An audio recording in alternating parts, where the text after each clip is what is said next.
Hello, ladies and gentlemen. My name is Aishwarya Nagar, your host for the day, and welcome to MitKat APAC Risk Symposium 2025. A big thank you to all joining us on a busy weekday and even waking up at odd hours across time zones to be here. It's truly wonderful to have you with us. Just a few announcements. For those interested, today's discussions will be put up on MitKat's YouTube channel. If you have any questions for the panelists, please put them in the Q&A box, which is separate from the chat box. Now, the agenda for the day, we have a very exciting lineup for you. We will start with the keynote address by Lieutenant General Sudhir Sharma, Chairman, MitKat Global Consulting PTE Limited.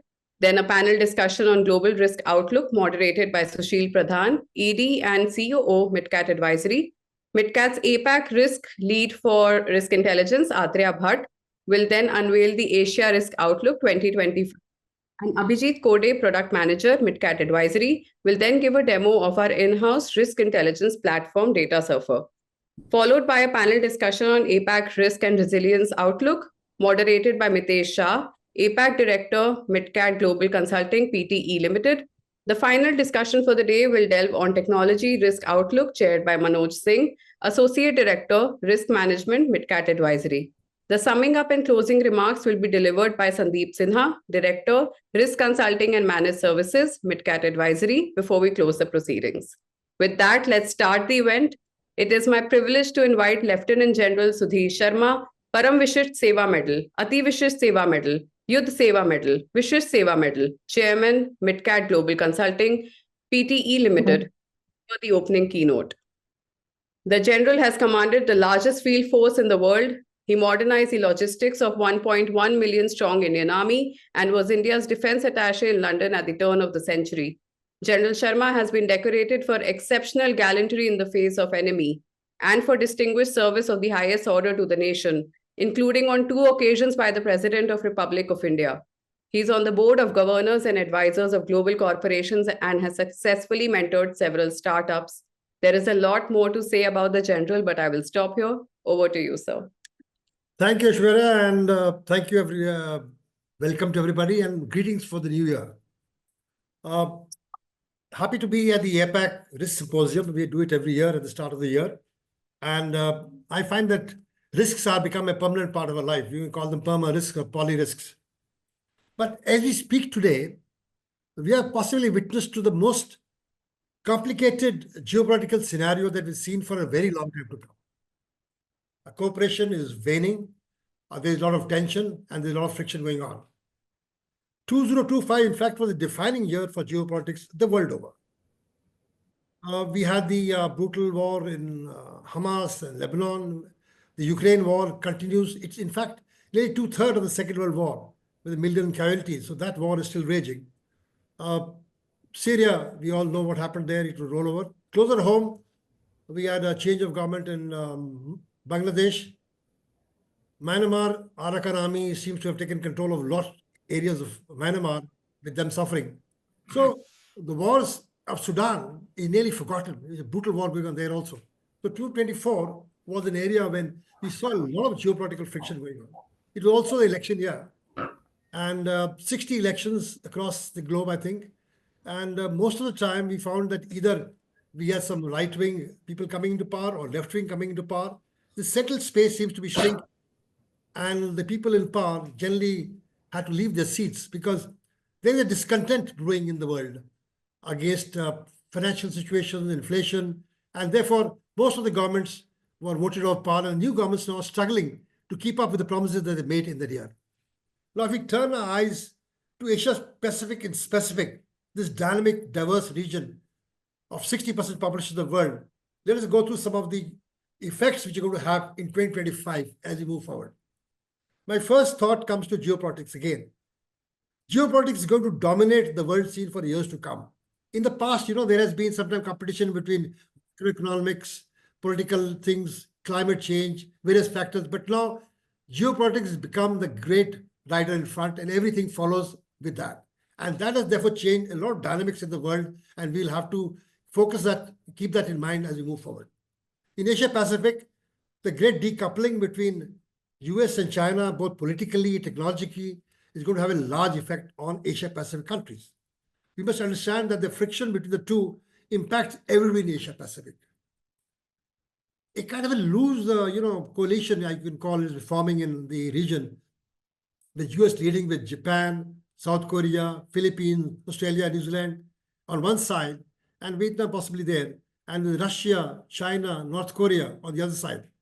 Now, this impacts the smaller nations of Asia Pacific. They are being forced to choose sides, and strategic economic space is shrinking. Now, economically, they are closer to China, but security-wise, they are closer to Russia, to USA. So therefore, a lot of small countries in Asia Pacific are going to be victims of the great power rivalry which is going to take place in this area. Also, especially the South China Sea, militarization will take place. The flashpoints of Taiwan, Korea, and South China Sea pose a lot of risks of something happening accidentally or deliberately and getting sucked in the countries of the Asia Pacific region. Well, that is going to be the big impact which Asia Pacific is going to feel. The middle countries like India, possibly Indonesia, Australia, they have taken a decision to go for security and take the risk of, economy. But other countries have still not been able to choose between economic realities and security dynamics. Well, that is a big challenge we'll carry on for the next few years to come. Coming on to macroeconomics, the slowdown of Chinese economy and a bit of slowdown in the European economy has impacted Asia Pacific, and will do so in this year also, because Asia Pacific is mainly an export-oriented country, and we do a lot of exports from the region. Once there is tension in the region and the slowdown takes place, this is going to impact a lot of countries in Asia Pacific. The rule of economics is efficiency. Macroeconomics believes in efficiency. That means wherever the global supply chains are most efficient, wherever the production is most efficient, corporates and countries tend to go to that side. But when geopolitics takes the center stage, economic efficiency takes a back seat. And then you've got to do something which is not efficient, but which is more expedient from the point of security. Well, that is going to impact Asia Pacific as global supply chains are reconfigured to follow the security dynamics rather than the logic of economics. That is going to impact prices, inflation, and going to slow down. Furthermore, should the tensions in the region increase, the sea lanes of Asia Pacific are very long and complex, 1,500 miles of coastline, and talking of places like Panama Canal and other areas, it will also slow down the global traffic and therefore impact again Asia Pacific economy. So therefore, I see headwinds in as far as macroeconomics are concerned in the region. Coming next to climate. Do we know that 2024 was the hottest year on record since it has been recorded in the past? Yet, climate is taking a backseat because other things are dominating. And it has gone off the main agenda of the world because of the various things which are happening there, and therefore it's gone backwards. Now, this is going to impact Asia Pacific tremendously because we are a fragile region ecologically, disaster prone, fires, floods. So many things are happening and rising oceans, and we need funding to elevate the regions of, and US decides to withdraw from the site, from the Paris Accord, showing how much regard we've got for climate change. And therefore, it's my feeling that 2025 and the years to come, Asia Pacific is going to have a little more worries as far as climate change is concerned, and we'll have to pay more attention to it. My next point I would like to turn is to technological battle, or the battle for AI supremacy which is going to take place in the Asia Pacific region. Now, it is said that whoever wins the race of generative AI will win the geopolitical race also. So today, the currency of power is not only economy, but also technology. And AI is at the forefront of this battle which is taking place in the various countries to dominate it, both in the software and in the hardware in making semiconductor and chips taking place in the world. The battle between China, America, Japan, some small countries, we are trying to get into this race like India, Australia, but this is going to be a big race, and Asia Pacific is going to be in the center of it. Now, technological adoption also is creating problems in Asia Pacific because regulatory mechanism in Asia Pacific is not as great as the rest of the world, and therefore cyber risks are going to increase, and tremendous amount of money is going to get channeled into technology at the cost of various other things. And if you don't do that, you'll suffer the loss of falling backwards. you've seen the $500 billion money which President Trump has put on the table to build AI with Oracle and OpenAI, basically to counter the Chinese dominance in the AI space. So the AI battle is going to be a big battle that will take place in the next couple of years, and whoever wins that is going to dominate the world in that sphere also taking place. My next point I'd like to come to is the inequality which is taking place in the rest of the region. Social tensions and polarization is taking place because the restive populations of Asia Pacific, young, are very aspirational. And since inflation and other things are creating a lot of problems, the governments are changing, there is a worry that some of this may spill over into protest and strikes or some things in the region. And therefore, the political class has to be very careful in managing how they manage the unrest and the public perception of the people concerned. Now, Asia Pacific is, like I said, the engine of growth of the world, supposed to be 60% population, 40 to 50% of the growth. Half of the world's leading economies or the fastest growing economies are in this region. Yet, what happens in Asia Pacific is often dictated by what happens outside Asia Pacific. What does America, Russia, China, all these countries do impacts a lot of it Asia Pacific. Therefore, sometimes we become the responders rather than proactive dealers. Is there a need for us to become more proactive?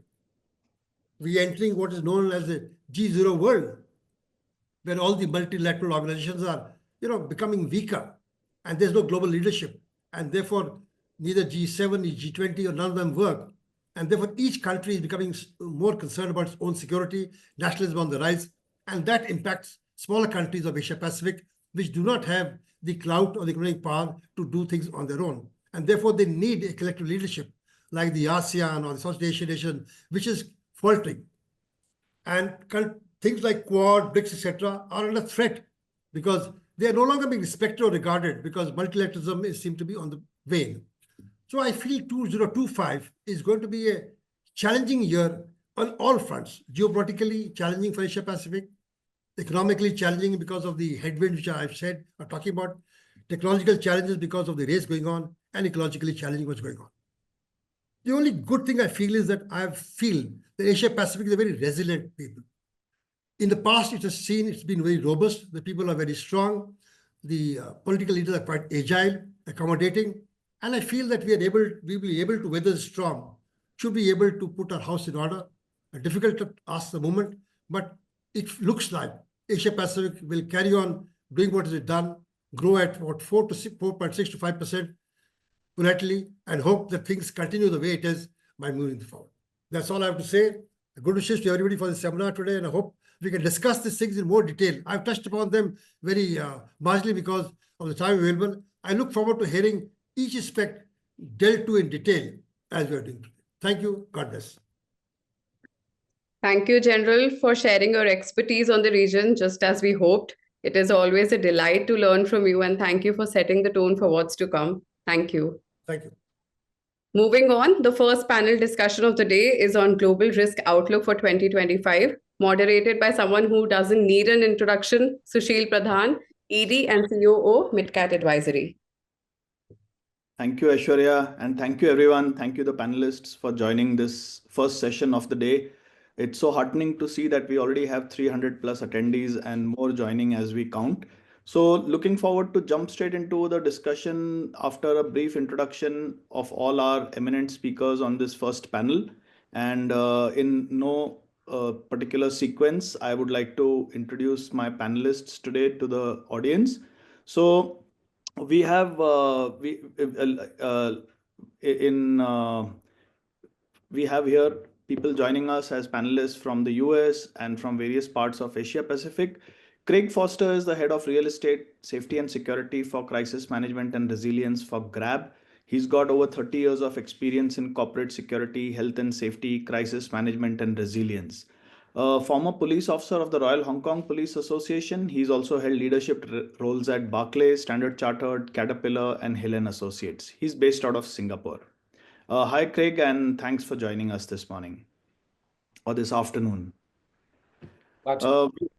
We have Fabrice. Fabrice Marty joins us from Singapore again. He is the Asia Pacific Security Director and Global Lead for Protective Intelligence for Danone. He has over 15 years of expertise in corporate security, risk management, and competitive intelligence.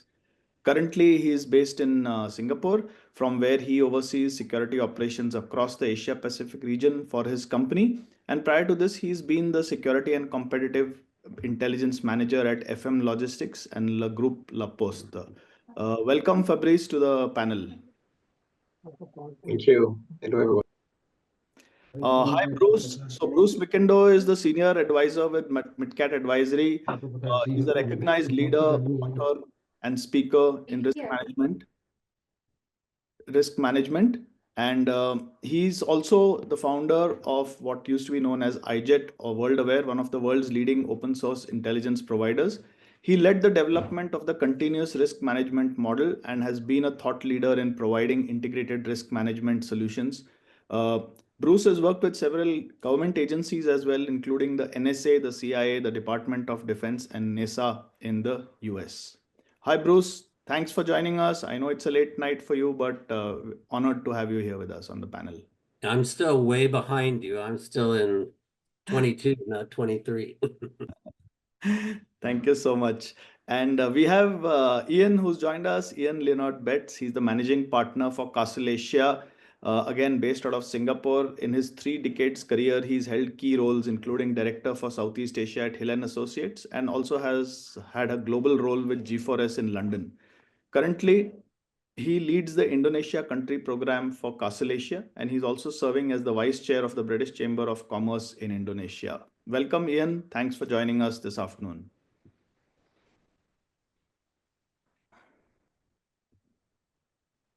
We also have with us Keng Fong Chow. She's the regional resiliency lead for Asia Pacific, Japan, and Greater China for Dell Technologies. She's had over 20 years of experience in business continuity, resilience, and crisis management. Previously, she held leadership roles at the Monetary Authority of Singapore, Bank of America, and JP Morgan, where she specialized in enhancing governance frameworks and developing recovery strategies. Welcome to the panel, Keng.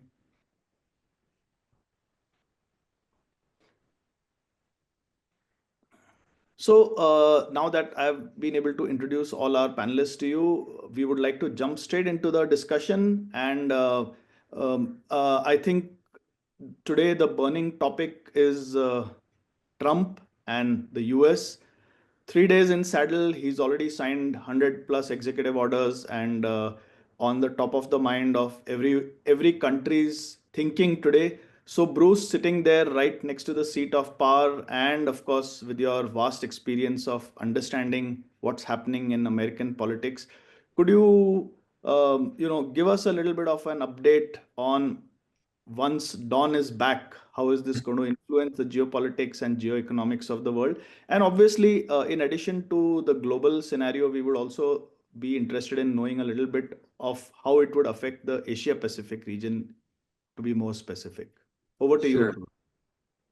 So yes, King Trump is back in his glory, and he's already sending, shock waves around the world. So that will be 2025 every day. Some boulder will get thrown in the pond and the waves will go. So welcome to Trump. So I wanted to address, you said geopolitics and geoeconomics. So I think for the world, this Trump America First approach is going to be way beyond what we saw in his first term, right? They really have sharpened their game. They've been preparing for 4 years, and they are now executing. And these are, this whole America First is going to reignite debates around tariffs and bilateral targeting countries, especially China. So, we're going to see new trade disputes. We're going to see renegotiations of, existing agreements. We're going to see this influencing global supply, which is largely from Asia, right?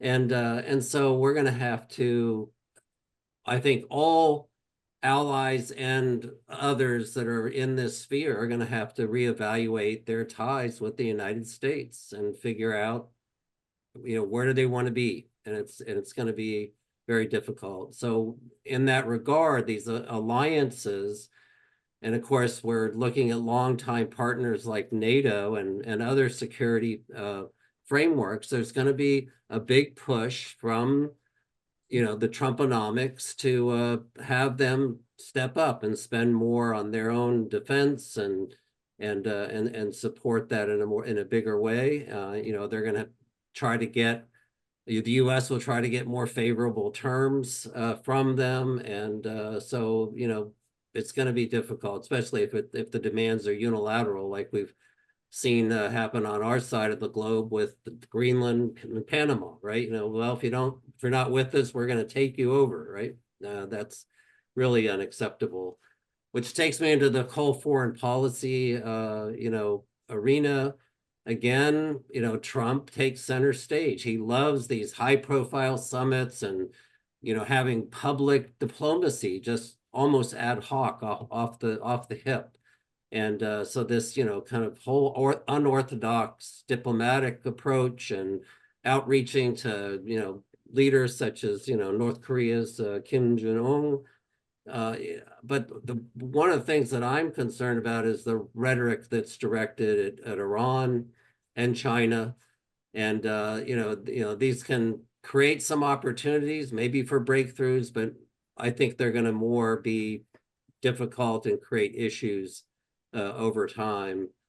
I did want to raise the Middle East because it's a major concern for me, especially around Iran, especially with Iran back on its heels. And I really feel like we've talked in the U.S. and Trump has raised the spectacle of revisiting the nuclear agreement with Iran, and but I'm seeing, things line up that we could see an attack on Iran's nuclear weapons capabilities in the next 12 to 24 months, whether that's Israel, whether that's the US, or even some combination.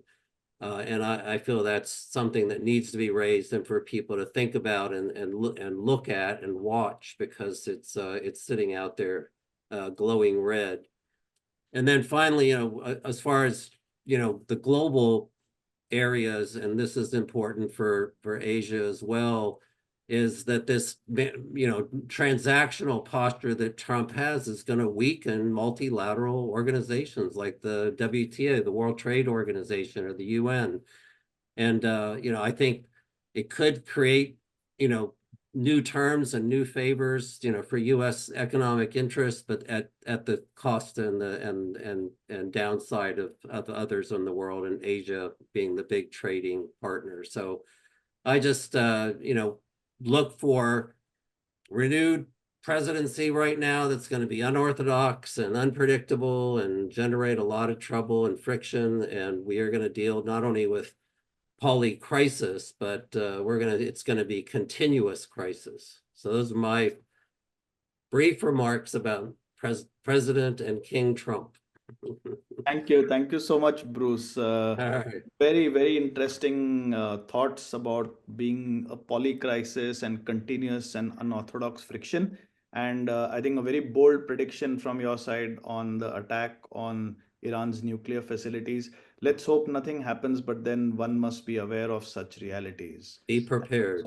Yeah, be prepared. We'll come back to you again. And Fabrice, just wanted to pick your brains. As we are all aware, there are two kinds of issues or crises which come up. One are caused by people, whether it's politics, social, trade, environment and technology, and even environmental to some extent. And the other, we have something over which people have very little control, like natural disasters or climate change, which have long reaching or far reaching consequences.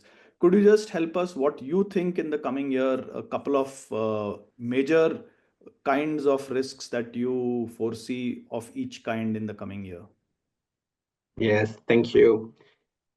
So starting with the first category, which is the human driving risk, without any surprise and without repeating what Bruce just said, of course, the obvious one is the geopolitical risks and political risks. obviously, the fact that everyone is waiting with anxiety one-man decision demonstrate the influence that very important people can have on international politics and trade. And this is not easy to predict because, of course, politics are saying many things. Then will it come a reality? Yes, no. So difficult to forecast, but that's for sure. And once again, Bruce just said that the year will be very busy with political decision driven by human decisions. The second example I will highlight regarding this kind of category of risk will be security risk like conflicts. If you think about Ukraine, Middle East, Myanmar, North Korea, only people's decision can explain them. And this is what brings uncertainty. You can try to rationalize, you can try to read between the lines, you can try to understand, will they go yes, no? But finally, people's ambition and inner voice cannot always be accessible and understandable. So very hard once again to anticipate what will come next, but for sure, there will be strong decision this year again. If we think about the second category you mentioned, the kind of naturogenic risks, what comes first to my mind will be obviously natural disasters. Can we predict precisely what will happen this year? I'm not sure. Unfortunately, when we think about the wildfires in California this year, the massive flood in Spain, it was not part of the main risks as we saw that for last year. Okay, so unfortunately there will be dramatic events this year again, but what we know is that it doesn't happen where we think they will happen. Okay, so to me, lessons learned is that even if intelligence teams are trying to assess the risky areas, finally, we have to assume that contingency planning mindset should be developed everywhere, not only for the riskiest areas. Then, if I have to give another example, climate change. Does it belong to the first or the second category? I think this is disputable because human activities have significant impact on climate change. So I will mention maybe a subtopic, something which is linked to climate change, which is food insecurity. We know that production crop may be significantly impacted by natural events, flooding, drought.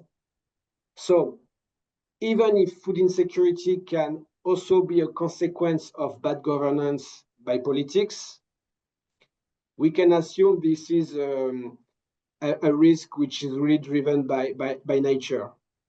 So this year, we can expect that the situation will become worse, especially in some countries. I think about Africa, Nigeria, Sudan, Yemen, Ethiopia, okay? And I think in this category, we can also think about water scarcity. And we know that whatever it is, food insecurity and water scarcity, behind that, there will be security risk, social risk for any organizations. So this was my first thought to answer your point, your question. Thank you, Fabrice, and very well brought out how one person decisions can affect the political scenario in various countries or various parts of the world.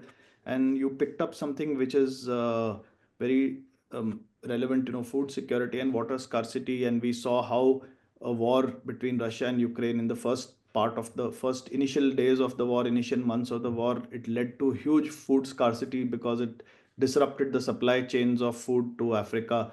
And similar things could happen if the Asia Pacific region also sees similar instability, whether it's in South Korea or any other part of the Indian Ocean region. And what you also mentioned very important is that natural risks are not very easy to identify. So we can't actually look at predicting them. So the other option is to be ready and resilient to handle them. Thanks, Fabrice. We'll come back to you again for the next round of questions. Just wanted to check with Craig now. So we've understood that, geopolitics of technology and the risks caused by technology today are really top of the mind for many political and corporate leaders, especially those who are looking at technology, investment, economics. We've heard of the chip wars which have been unleashed on the world. What do you think are the major technology risks that could shape the trajectory of the world order in the coming year or in the coming years, Craig? Yeah, thank you, Colonel Sushil. I'll try and do that justice, but there's already been some fascinating points shared by the General, and by Bruce and Fabrice. And let me just put it out there as we maybe reflect on what does that mean for us and what can we do about some of those opportunities. Is there a better time than now to be in risk management? I suspect not.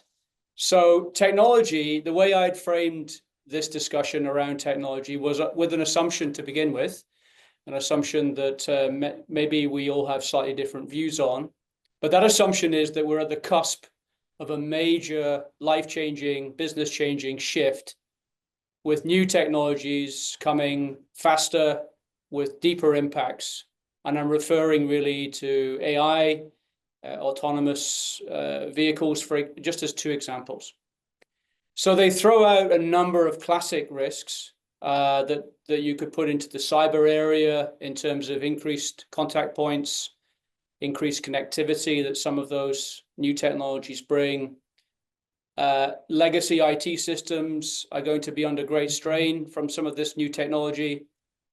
There are reputational, there are legal, ethical, and environmental issues that are thrown up. There's data privacy thrown up.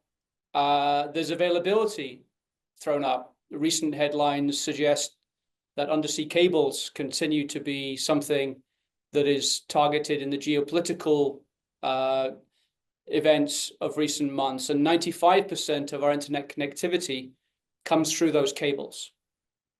So we're speaking there really about the reliability and the readiness of this new technology, how it could be used for malicious intent, how it could generate mis or disinformation, which can have an impact on public opinion.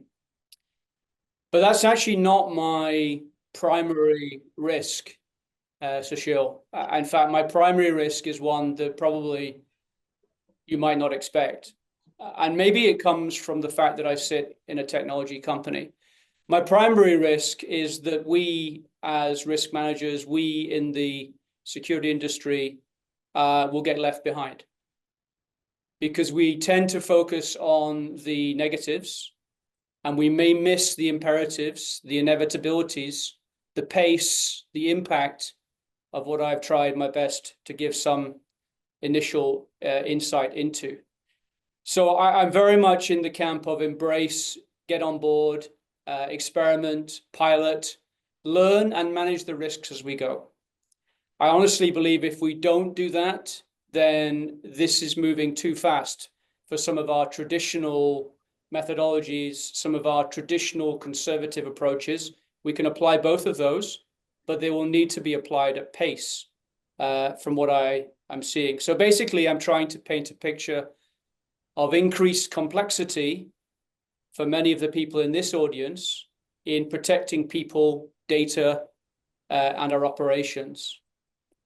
So a quick view, again, based on information that's discussed here at GRAB, who's leading in what areas, and what areas are highly contested. You could argue all of these are contested. But China appears to be leading in drones. Advanced batteries almost dominates that sector. 5G, autonomous, although that's also going quite well in the US.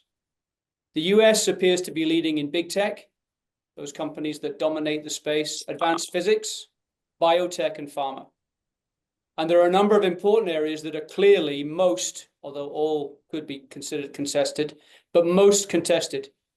Chips was mentioned by the General, advanced manufacturing, next-gen AI, and so on. Interestingly, as you look at the US versus China, I think there was mention of other countries. The EU's contribution, sadly, is really only in the area of regulation. They're not really leading in any of the other areas, which is likely to have a big impact for Europe. So it's a very dynamic, fast-moving space. I think we're moving beyond the piloting, experimenting phases with businesses like my own, giving up 3 months in 2024, 3 months for all Grab employees to become technologists. 3 months where Grabbers were expected to study, to adopt new tools, to the position whereby Gen AI sits as a kind of co-pilot next to all Grabbers in everything that they do every day. That was a big shift. That's our bet on some of the technologies that we've been discussing about. So they're enabling, they're enhancing the workplace. They're not replacing necessarily. But I think that to close out, the biggest challenge for our industry is mindset shift. Yeah, thank you so much. And I think the primary risk that you outlined is security and risk managers getting left behind in the technology race. I think that's really a big lesson for all of us to learn on this panel, and all those who are attending the event. Wake up and smell the coffee, and get into the technology space. But Craig, just out of a matter of interest, since the company that you work for is into mobility solutions, and you spoke about autonomous vehicles and EVs both. So do you see the way autonomous vehicles and EVs are taking over to a large extent the automobile market in the US? Is it likely to be a big shift in the Asia Pacific region in times to come as well? Yeah, great question. I think when you look at the environment and the pressures that we're also going to discuss around climate change and the planet in general, you could argue, Sushil, that it needs to be. I think you'll see Singapore as an early adopter, and you're already seeing that. In parts of China, autonomous vehicles are ubiquitous. If you go to San Francisco, they're also ubiquitous.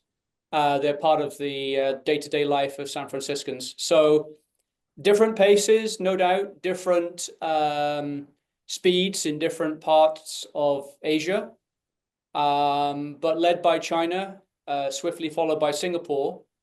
I think that train has already left the station. Thank you so much. And it's really, it's a social and technology debate as well.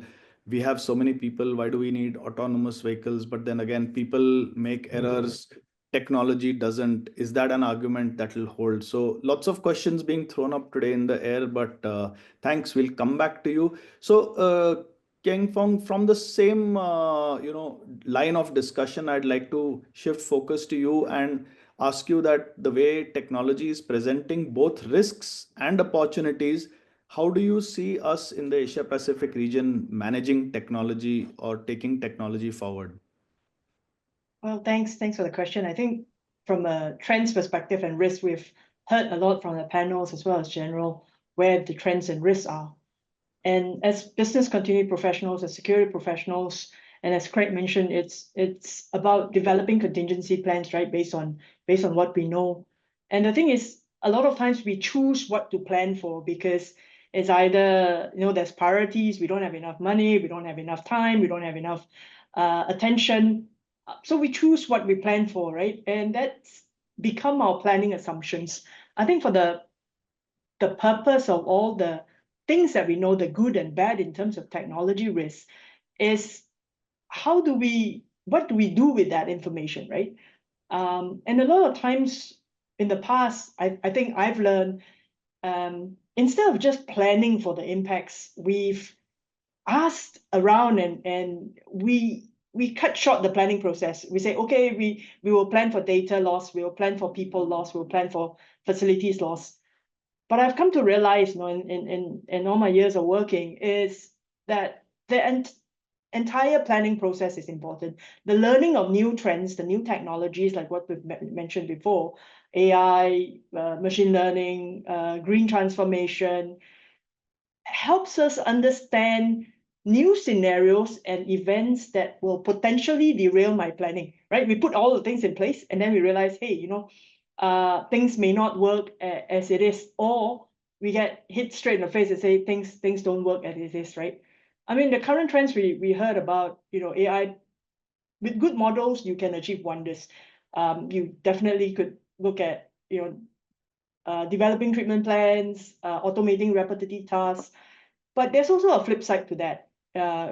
Craig also mentioned concerns of phishing, privacy, data, and even that we've also realized for security professionals, the over-reliance on certain models is to be cautioned, right? The AI algorithms can perpetuate and amplify existing biases. And that could bring you to wrong conclusions about what things are. There's also ethical and security risks and all that stuff. And AI was just a trend, right? I mean, like, things are coming. We've got quantum computing. We've got people trying to be more green. We've got Internet of Things proliferations. We've got so many things. Now that we know, so what, right? What benefit is it for us to examine this good and bad? What benefits does it give us as risk professionals, right? I would say, like what you've heard before, we're not really there yet in terms of facing this.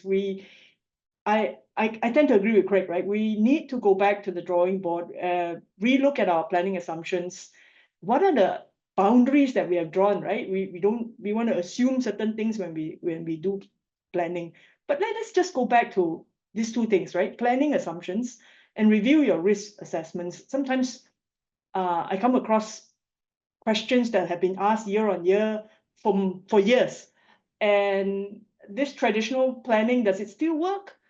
I don't know. With the new emerging trends, we've got to look at it, right? I mean, we look at cyber and we say, hey, our plans, assuming our BCP plans can work for 3 months, or our recovery strategies can work for 2 months. And then cyber threat comes, right? And you have a long tail of trying to recover your data, not just 1 month, 2 months, but it could be a longer time than that. The crisis management stands up much longer than 3 months trying to address a cyber incident. So is your question that you ask in your risk assessment still valid? And the other thing about the risk that Craig is worried about, right? I too have that, right? Recently, we know that through the World Economic Forum's Future of Jobs report, I read that analytical thinking remains the most sought after core skill of all the employees. And what that means really is, for us as security professionals, keep pushing the boundary, right? Keep thinking about what's next and two degrees down the road. Think outside the box. Be like crooks, right? A lot of times when I'm in an organization, I tend to feel like there's a limitation. And then that's why I like meeting you guys out here, right? And we can chat, brainstorm, let our ideas run. It may not be constrained in the box, but yeah, I think the opportunities for security professionals is just keep upgrading, keep learning, because don't be left behind. Thanks. Thank you so much. And I really like that statement of think like crooks. Really important, because when you think like a crook, then you'll figure out how to defend yourself better. And, while you did say that there are so many risks from the technology perspective and we should keep ourselves aware, at the same time, I think social engineering and the human being at the middle of all that technology is equally important, because you may have, let's say, from the cybersecurity perspective, you may have so many lines of defense and so many defense mechanisms, but one critical person who is affected personally by ransomware and gives up all the information of his organization or whatever he has access to because of social pressures, I think we can't ignore those as well. But thank you, Keng Fong. We'll come back to you for more after switching tracks a bit, moving to Ian. So we've heard about General talking about natural resources and Trump saying drill, baby, drill. And traditionally, oil and gas used to be the major natural resources that the world had to be worried about. But like Craig said, EVs, technology, chips. These are the new places where conflict will arise, and the critical minerals for these, the rare earth elements for these, have their own dynamics towards changing the geopolitical equations across the world. I'd like to hear your thoughts on this. Well, thanks very much, Colonel Kushal, and great to be with you this afternoon.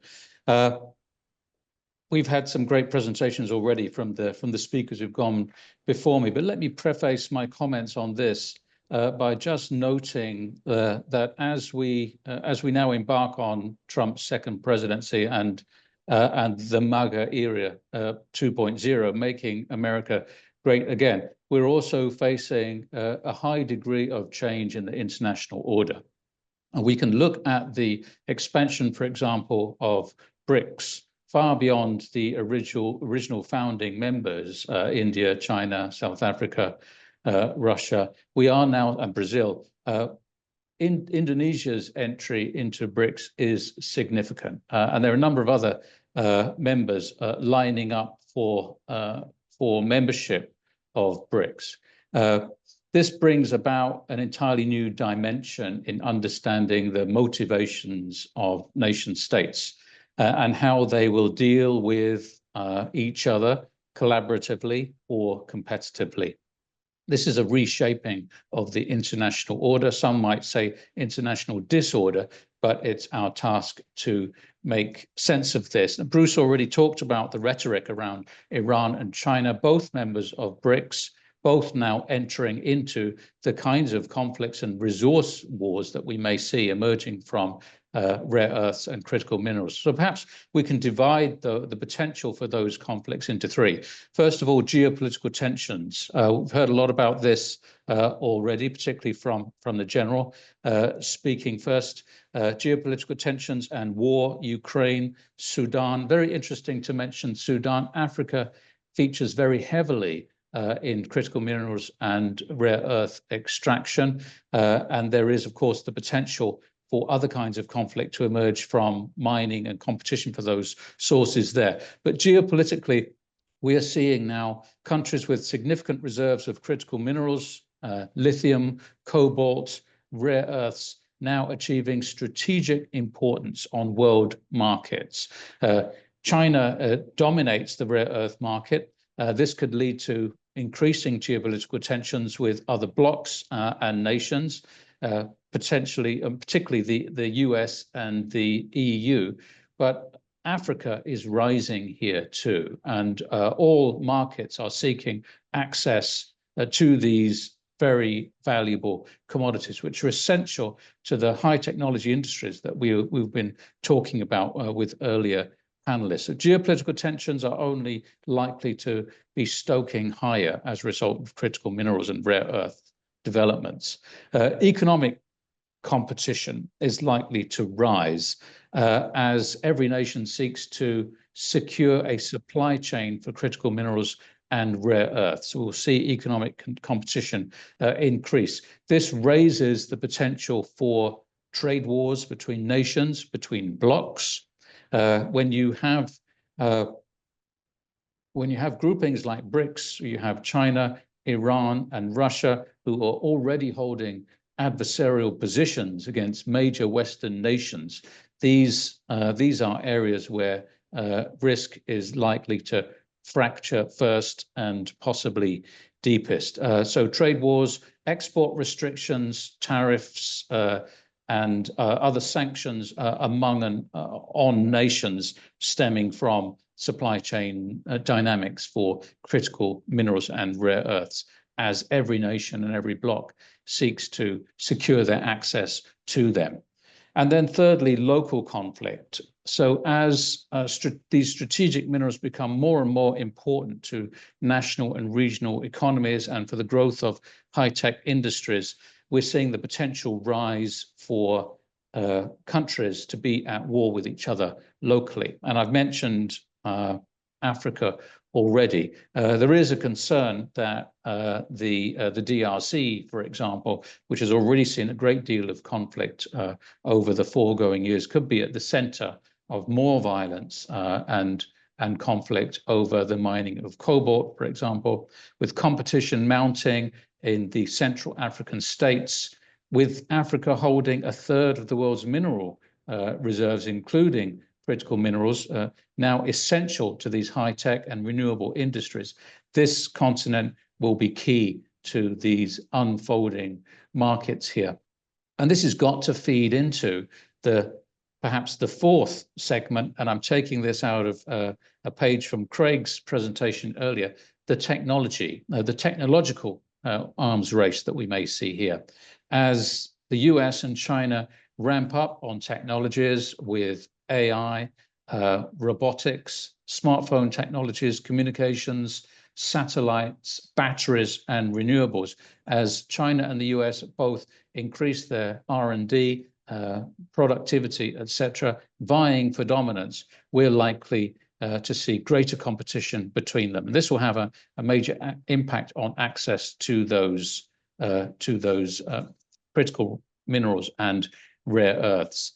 Beyond those specific minerals, I'd like to reiterate what Fabrice was saying about food insecurity.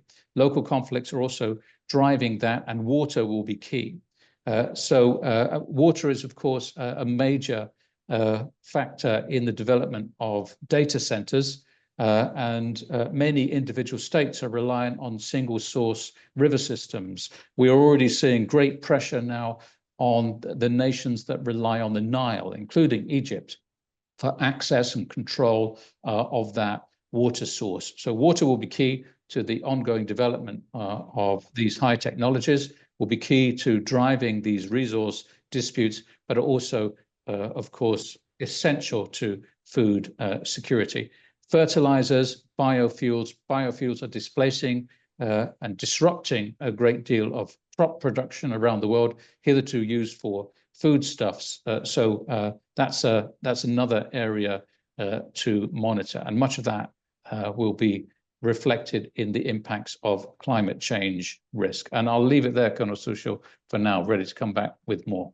Thank you so much. Very, very relevant points. And I like how you split them up into geopolitical, economic, and local conflict. And I think in addition to inter-nation conflict over local resources or resources at the local level, there would be also intra-national conflicts between conflicting power groups or factions or religious groups over the same resources.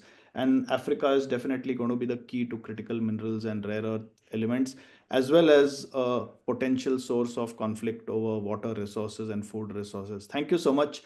You mentioned BRICS and Indonesia joining, and similarly, I've been hearing this terminology now very often called CRINC. So China, Russia, Iran, and North Korea. So that's somewhere where, you know, development versus conflict. But about BRICS, Bruce, could you just give us a quick 1-minute overview about what you think is the future of such multinational alliances? You did mention in passing, but a little more about this.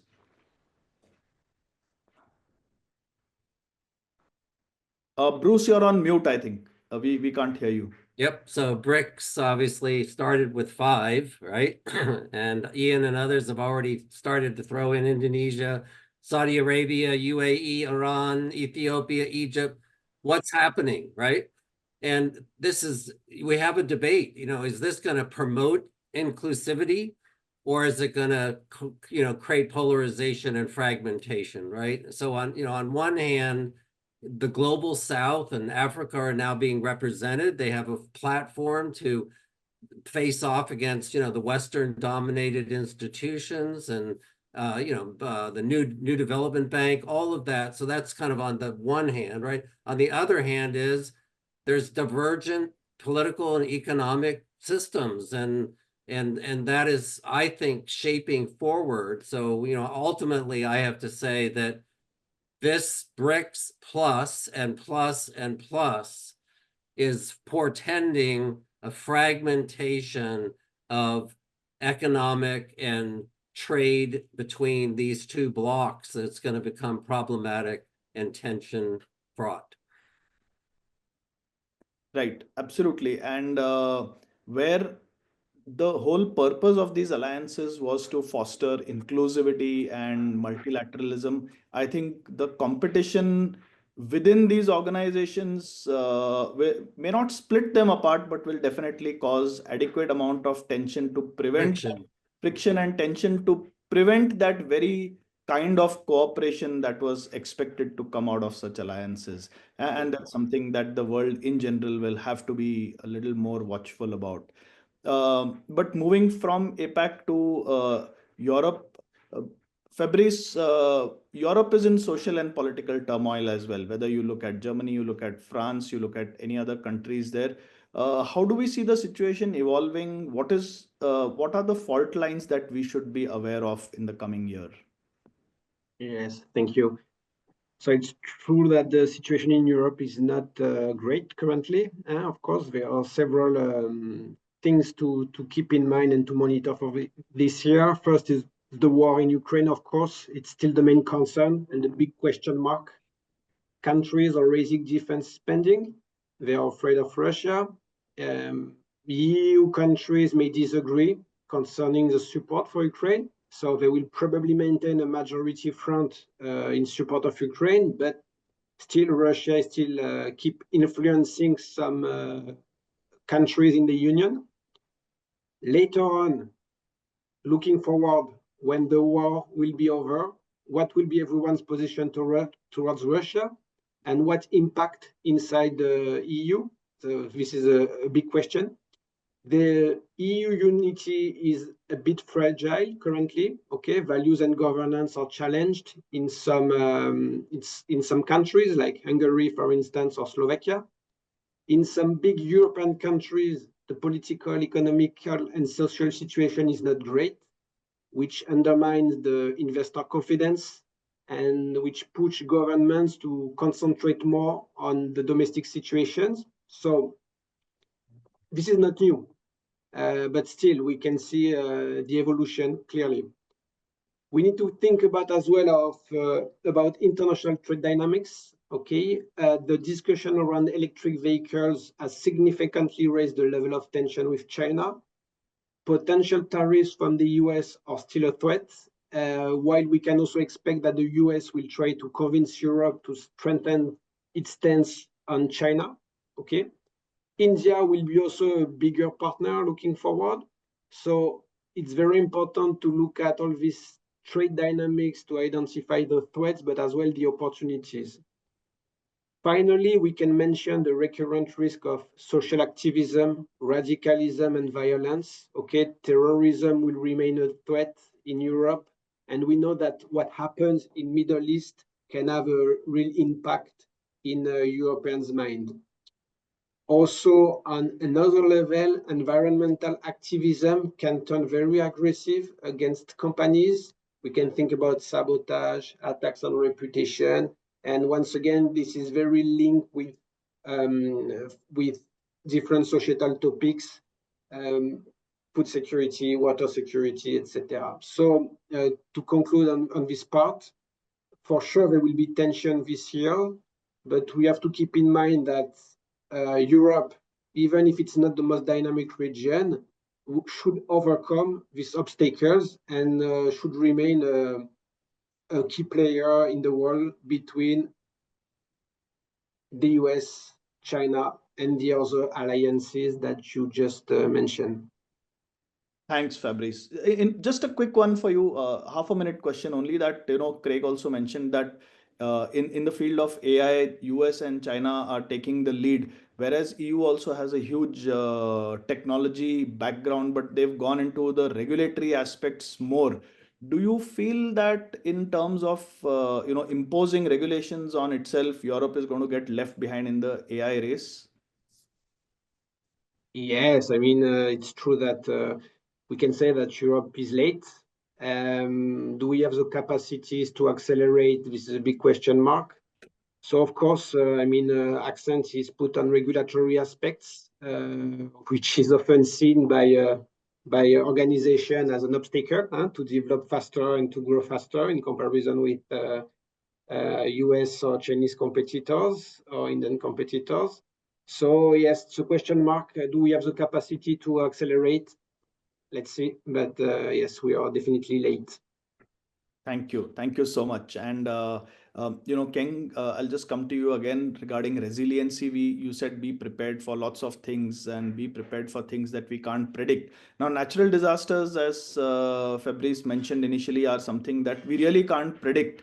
How do we prepare for them? Being in the Asia Pacific region, which is buffeted by earthquakes, tornadoes, cyclones, floods, heat waves, cold waves, everything that you can think of happens here. So how do we prepare for it? I think the PCP professionals or risk professionals are always the bearer of bad news, right? We come and tell you, all these bad things is going to happen. Let's do something about it. And because we're selling all this idea, nobody's really believes it until they experience it themselves, not in location, but maybe somewhere else. So Singapore being multicultural, we have people that have come over from Europe, from Japan, and they know how it is like to experience disasters. And these are my big, I think my big supporters, because they understand, have personal experience to that. And I think one of the things that we need to do better is really about communication and effective communications, getting our message across effectively, so that people take home what to remember in terms of our key points, and having creative exercises. And one of the challenges that I have is creative exercises where people get engaged. The entire crisis management team or entire leadership gets engaged, not just a few that sits in front of the table, but the sides as well. So I think this exercise really builds muscle memory and how we react. And we want to strengthen that part. I think it's all about human nature, trying to get people to share their experience of the disasters that they've gone through, how they've got connected, and how they've got built resilience out of that, right? So I think it's not really about what we can control, the developing of strategies, the processes. And risk managers are very good at that, and we've got very good reportings, right? All our dashboards and red, amber, greens and whatnot. But it's the people that we need to strengthen the resilience of that. And all the crises that, from the front of this seminar that we've been talking about, it's about uncontrollable issues. And one of the things that I read, right, in the recent crisis management report by BC Management, a question was asked. The question was, based on your preparedness efforts, has a disruption been prevented? 52% said yes. Well, I'm not a perfectionist, right? But really, that 52% just makes me think, hey, maybe half of my things in terms of processes are the things I can control, and 48 I can't control. But if that's the case, the risk professionals like us will face a big problem, right? Because who's going to put money into a leaky process, right? I mean, the process is good, we all can fight. But most of the times people say there is the Murphy's Law, things will go wrong, and 48% goes wrong. I would say the return on investment for risk managers are very, very low. And we need to buff, up the game, so to speak. Either have tested strategies, find less ways to, and find more ways to fix that problem, right? And beef up the people's resilience. So that's my thought. Thank you. I think awareness and communications is what is going to bring those 48% closer towards self-sufficiency. Thank you so much. So we are a little short on time, but I still have two questions for both Ian and I have another question on black swans. So we typically talk about black swans being high impact, unpredictable. But when we look at them in hindsight, we always say that, oh, we could have foreseen this. So moving into the realm of crystal gazing, Ian, any black swans that you think or potentially black swan events that we need to be prepared for? I know Ian gave us one right in the beginning where he said attack on the nuclear facilities of Iran, and something like that will actually disrupt the world order drastically. What can you think of, or what do you feel? Thanks, Sushil. I think that was a very important point to raise. And I think that it was Bruce that raised that and referring to Iran. But let me take this from the standpoint of what Ken Fong said earlier about choosing what we plan for. We can only choose as risk management professionals we can only choose to plan for the things we know. The art of it is understanding what we don't know. A very short time ago, very few people would have predicted that Donald Trump would so aggressively turn the narrative towards Greenland, Canada, and Panama, and the essential resources that stem from those territories. So we are in new territory now with regard to imagining the kinds of risks that could impact us. It is difficult to imagine risks that we can't predict. But one thing that I am concerned about is something I mentioned to a lot of clients and companies that I speak with, and that is planning for the catastrophic loss of the internet, whether that is on a corporate basis or a national basis or even globally. The catastrophic loss of the internet is something few corporations have plans in place for in terms of business continuity and risk management. We're already seeing the reliance that we heard about earlier on undersea cables. 95% of our internet comes through undersea cables, as Craig mentioned. We're seeing those threatened with attacks implemented by states, some known about, some suspected, some unknown, on that infrastructure already. We have satellite infrastructure become ever more sophisticated in space, at risk of disruption from technology. So the catastrophic loss of the internet is something that I think we need to have high in our risk registers in order to be planning for the future. And I would put the word in here, space. So space technology is something that China and the US are both looking at very intensively, as is Russia. All of these developments for space technologies are dependent on territory. So the North Pole and the South Pole become increasingly important for the development of space technologies, for access and the location of bases, for example, for monitoring and tracking in space. India too is now moving into space, as well as major corporations around the world. We have Elon Musk, for example, with Starlink. We have other corporations. So the catastrophic loss of the internet, looking to space, is one area. I'm also concerned about war. War is something we can predict, but I am concerned that the international order that we're now moving into, I mean, it's as if we always seem to be moving into a new era of international disorder. But right now, with the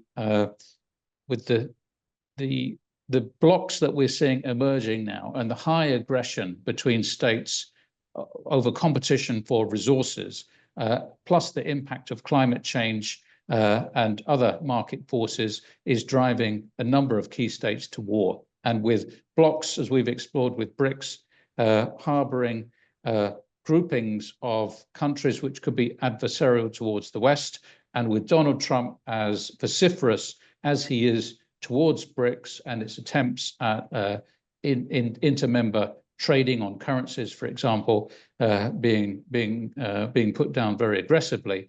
I think we're moving towards very dangerous territory here with the Middle East and Europe in particular. Those two, I would say, Sushil. Thank you so much, Ian. Great points. And I think planning for catastrophic loss of the internet should be on one of the top themes for crisis management teams to exercise themselves going forward.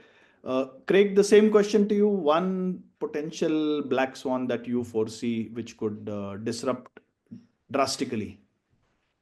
Yeah, I wish I had one, and I wish I had only one, Colonel Sushil. But I mean, clearly the understatement of the day would be that we're living in a world and in a global economy that is hugely over-leveraged. Yeah, no matter which area we've uncovered today, that we are hugely over-leveraged. And we've touched upon today the concurrent nature of large-scale crisis. So I can only point towards a couple of buckets, really. Technology would be one, health would be another, and climate would be the third. Thank you. Thank you so much. I think all these merit huge amount of discussion. Thank you, panelists. I think we are almost running, or we have run out of time. That's why Aishwarya has come up on the stage to remind me. But before we go away, we have a huge audience of 400 plus people. Could we give them a 20-second sound bite each from your side about what you feel that risk and crisis managers should watch out for in the coming year? So just going round robin, Bruce, start with you. You're on mute. My biggest concern is that nation states, organizations, and humankind globally are not prepared for the acceleration of robots, AI in business and our daily lives. And we're seeing it already trickle down. I mean, for India and Philippines, we have data centers that are getting converted to robots, or chatbots, and we're getting manufacturing that's being done by robots.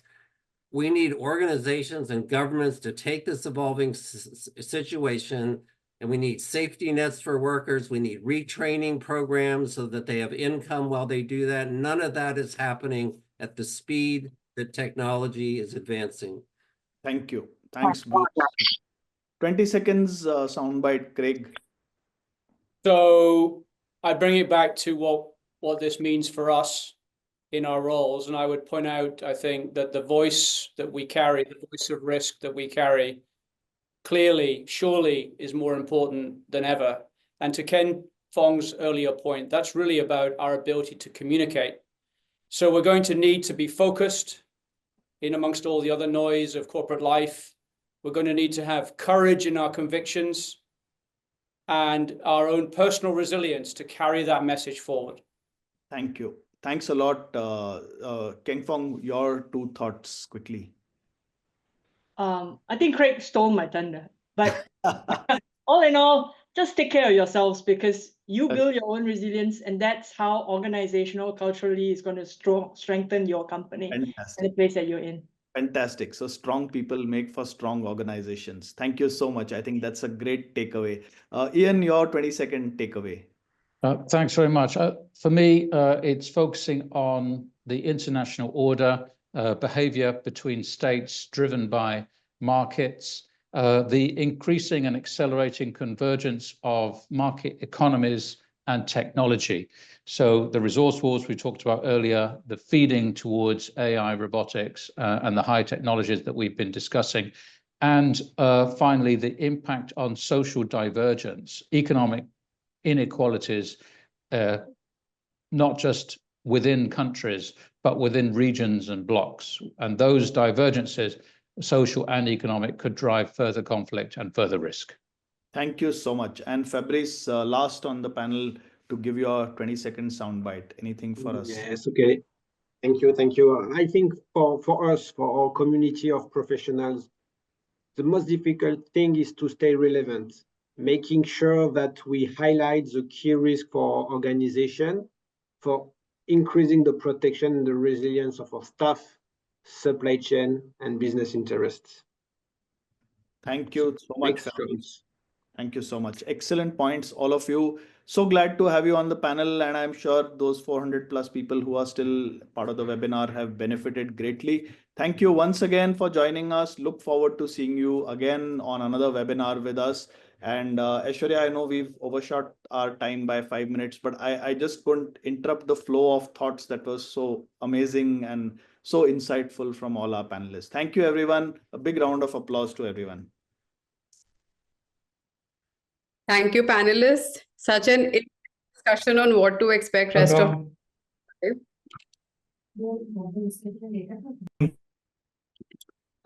And we had such a great panel of experts from across the globe, and it was truly brilliant.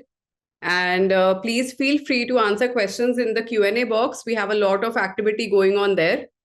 And moving on, I would like to welcome Atreya Bhatt, APAC Team Lead Risk Intelligence, MitKat Advisory, to unveil the highly acclaimed Asia Risk Outlook. And after that, we have a presentation of MitKat's AI-driven risk intelligence platform, Data Surfer, by Abhijit Kode, Product Manager, MitKat. Atreya and Abhijit, the stage is yours.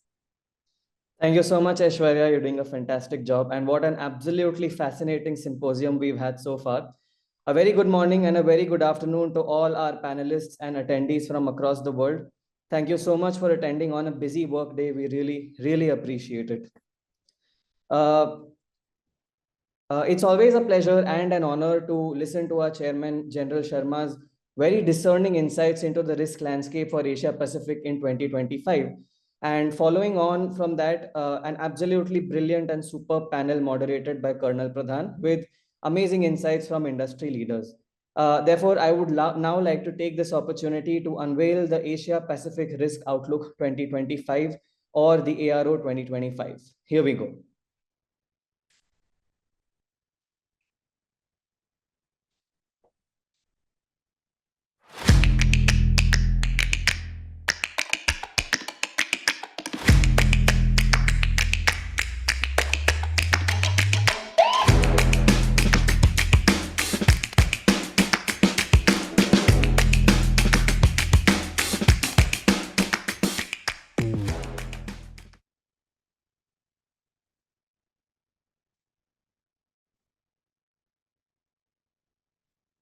Right.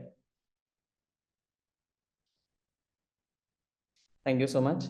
The ARO is an in-depth assessment of the larger Asia Pacific region through the preceding year with some predictions for 2025 as well across multiple parameters and observations.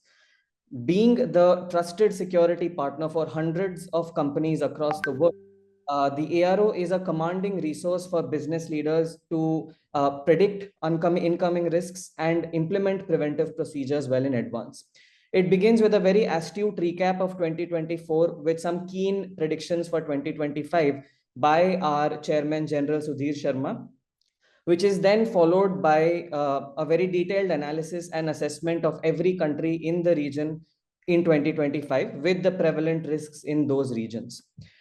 This year, the ARO 2025 has also been enriched by contributions from experts from across the industry. They're stalwarts with some very great experience across the years. And they've all spoken on pressing topics for 2025. So this includes cardinal and consequential topics, including the escalations across the Korean Peninsula, the China and the Taiwan conflict, maritime tensions across the South China Sea, and of course, the security concerns in the wake of Trump 2.0. These are all topics that have been keenly assessed and identified as the top risks for 2025. Now I'd like to, of course, thank the senior leadership at MitKat, Sam Sir, Pawan Sir, Sushil Sir, General Sharma, for their invaluable guidance throughout the creation of this report. My boss and mentor, Aparna, the team of rock stars at Data Surfer Operations who've put together this report, the tireless design team who've really spent countless nights preparing this and putting it all together. And of course, our marketing manager, Kunal, for very seamlessly platforming this entire symposium and report. The ARO 2025 is going to be available as a soft copy, and we will mail this to all the participants very soon. Thank you so much for attending MAS APAC 2025. I really hope we enjoy the rest of it as much as we did the first half. I'd now like to pass the mic on to Abhijit Kode for a demonstration of our AI-enabled risk monitoring dashboard, datasurfer.ai. Thank you so much, everyone. Thank you, Atreya. Hello, everyone. Very good morning. I will be introducing you to our own risk intelligence platform. So the product is called Data Surfer. It is an AI-driven, human-assisted risk intelligence platform. It is designed to safeguard people, asset, and business operations by providing near real-time actionable insights on global operational threats. So the reason why we took on this journey is today the security and intelligence experts need to make well-informed decisions, as the threat landscape we can see is continuously changing. And our objective in this is to anticipate risk. We want to help security expert to understand the impact on business and how they can mitigate that risk to build a resilient future. So that's why the product was created. The main we have the product is based and gives output on a 12 defined non-financial operational risk categories. You can see severe disturbance, health, environment. We have integrated 40 plus languages across the world, so we are covering all the business center, and it is a global product. And we have integrated all the major languages as well, and more than 100,000 sources are already integrated to get the information from. Now, the key features of Data Surfer lies in as critical event monitoring, data analytics, risk reports, and the support of our analysts. Now, the first and most important key function of Data Surfer is a critical event monitoring, through which it provides a near real-time threat intelligence on different risk categories and delivers alerts tailored to every user's need. So for that, we have developed different features like map view, list view, etc. So this is the dashboard of map view, which is used to do the critical event monitoring, where we are populating all the risk events from your subscribed geography. Now on left, as you can see, there are different screens which have been prepared. The first one is a geographical alert screen, which gives you access to all the risk events from your geography. And the alerts are populated based on the 3 impact levels, that is notification, low impact, warning, that is moderate impact, and crucial event, that is a high impact events. Now, to make it more personalized, we have the second screen where every user can map their asset. So using the lat longs, you can map and categorize your assets across the geography. And then this screen will populate only those risk events which are happening or taking place near to the proximity of that asset, so that you can monitor those events which have the higher probability of disrupting your business operations. Similarly, if there are any particular event like California wildfire or Delhi air pollution, which is an ongoing event, and it is likely to have a major impact on business, you can create a personalized dashboard to monitor a specific event. So here, once you watch list any particular event, you can start getting all the situational developments. So once you watch list it, you can track how that event started, how it progressed, what is the current situation. Entire timeline will be available to you, which you can access. So this is how you can use the different screens to create your own personalized dashboard to monitor. Apart from this, the second key function it does is the proactive risk mitigation, where we also provide a detailed one-pager analysis for any event, where you can get the description, background of that event, impact on business, and top-level recommendations. On top of that, it also provides the feature where you can geofence it and you can categorize the asset. So you can change the impact radius, tag the asset, that is maybe it is a headquarter, back office, front office, anything, and based on whether it is falling under the impact zone, you can change the impact radius to geofence it, and if it is falling inside impact zone, then it will reflect as an affected entity so that you can take the corrective action. So that is how the alert card has been designed. Apart from this, it also provides a feature of list view where every user can create a customized monitor to monitor any particular region. So any person is responsible only for APAC or India or only South Asia. Anything is possible, and they can monitor a specific region without, and so that they don't have to go through a different set of filters and everything. So dashboard can be customized and custom monitor can be created. Similarly, we also have the function of analytics. So where using the past data, Data Surfer provides the entire trend analysis, which can be used for the risk prediction and making the informed decisions. So here I have taken the example of Indonesia. And if I want to see the vulnerability assessment for Indonesia for natural disasters, so this is the risk timeline I can see for the last month. I can see which are the main regions which have become which have been impacted by the different natural disaster events. I can see there are few events which were crucial in nature. Entire concentration risk is available in the form of heat map. And then I can see, okay, under natural hazards, earthquake, floods, and landslides and volcano. These are the top threats for the Indonesia in last 1 month. As you can see, all the reported events are also here, and you can access it and download it into an Excel as well. So this gives you a complete overview of any region or any asset to do the complete comprehensive assessment. So apart from this, we also have the risk reports. So the team, Athrea's team, ops team is continuously preparing their working round the clock 24/7. So they are preparing all the risk reports and advisories which are available in the PDF format. And on top of it, we have the internal design team which can customize it in with your branding, with your logo, so that the download and circulation within the organization becomes very easy and seamless. So there are several advisories, periodic updates, special reports, and risk reviews are created and can be accessed through the platform and the mobile application at any time. Apart from this, we also have contact our analysts. So in case of any bespoke requirement, as I said, we have a 24/7 command center. If you have any particular bespoke requirement, customized advisory, or anything that you require where you require a human assistance, at that time you can use ask the query feature, put down your question or a requirement, and there will be always one dedicated spoke for every client, and that spoke will understand and provide the solution as per your query. Apart from this, so these are the functions of data surfer. Apart from this, the key features lies is the user management. We do not we provide the enterprise level license. We do not put any restrictions on putting any assets. Using lat longs, you can map any number of assets. And we want to make sure that you are not overburdened by the the output that we are providing.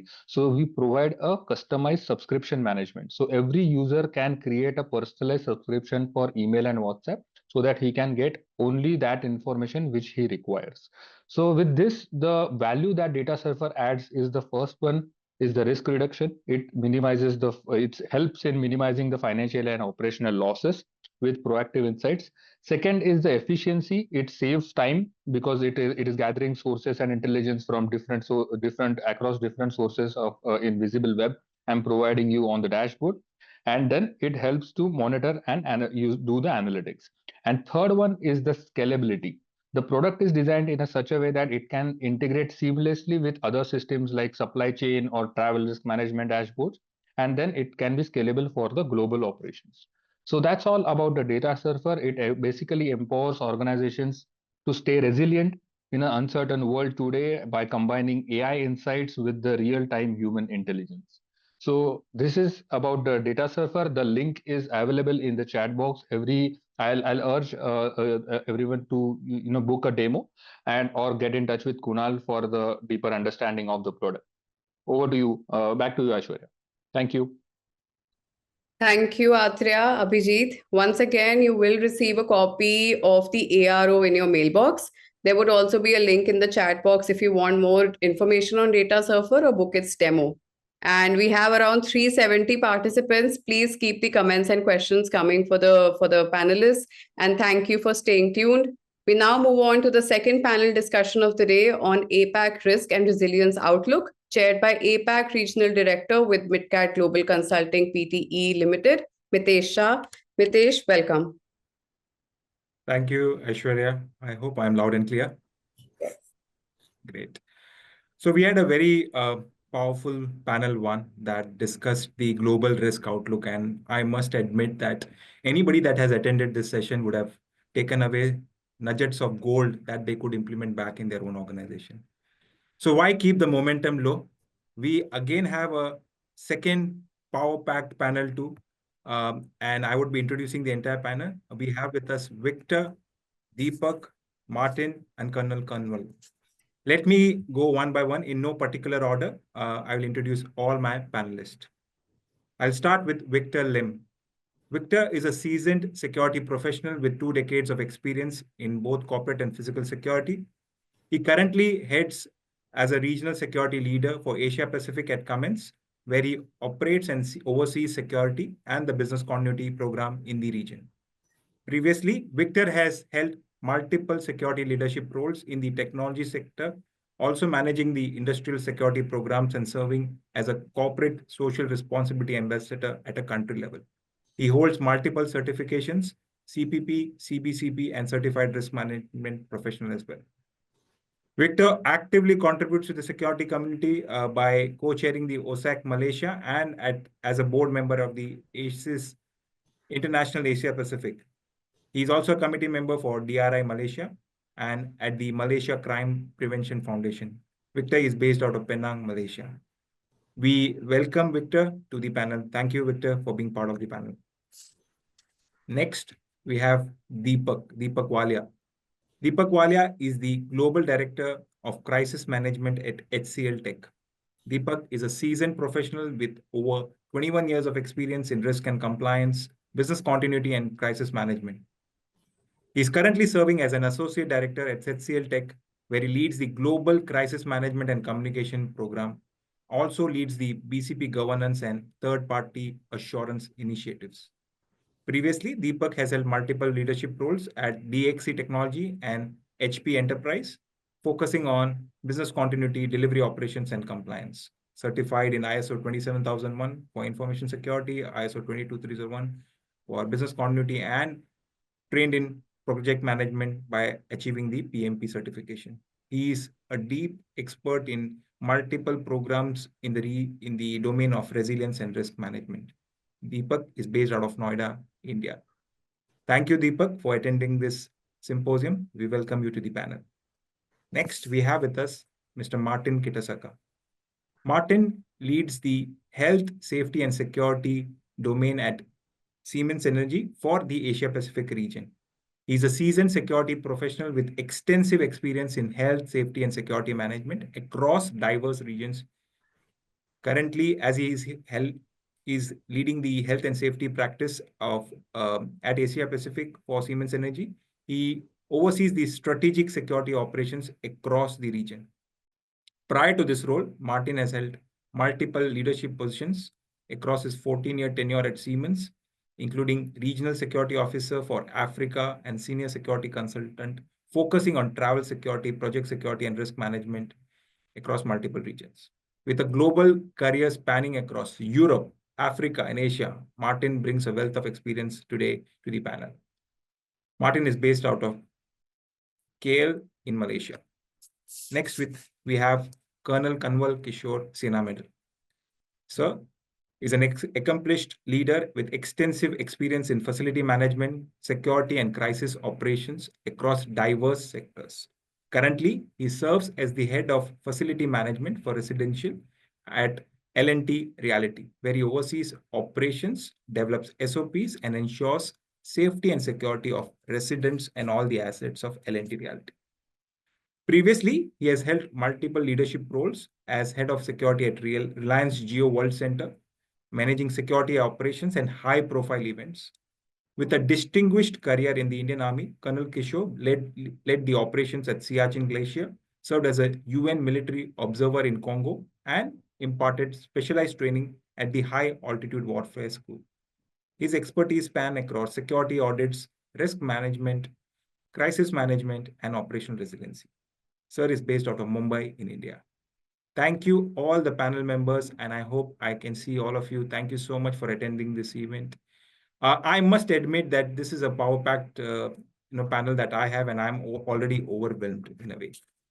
But let me start by giving our audience why it is important to focus on APAC.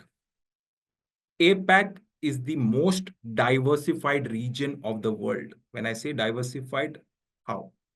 It is diversified culturally, geographically, climatically, linguistically. All our choices as we go country by country and state by state, it further divides, right? We also are the most economically divided region of the world. We'll find both the best of the world's richest and the world's poorest in our geography. It is the only region that has communism and democracy working hand in hand, and predominantly both this communism and democracy are virtually running the economy of the region. We are 4.7 billion people as an APAC region, which is about 65% of the world population. And it is expected to increase to 5.2 billion. We are the only region probably which will overshadow all other regions in the world. Also, we are the youngest region. Our current median age is about 32 years. But if we exclude geographies like Japan, Singapore, Thailand, Sri Lanka, it will further drop down to the 28, 27 years. What it means? It means we are the powerhouse of the world for the coming decade or coming decades. However, the APAC region has been experiencing multiple trends in the last couple of decades. One with fast urbanization, faster than we ever thought. Fast climate change because of the urbanization. Immigration and migration challenges within countries, both for geographies like India and also for other geographies. Also, we are influencing the world with what we do, right? No longer countries can ignore us with what we do. And on that note, I would like to start our panel discussion.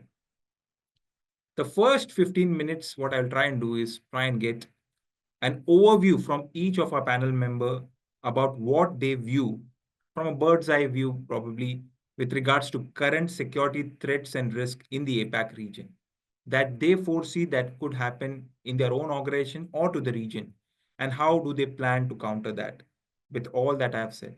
So we'll start with Victor. Victor, we'll start with you and then we'll go forward.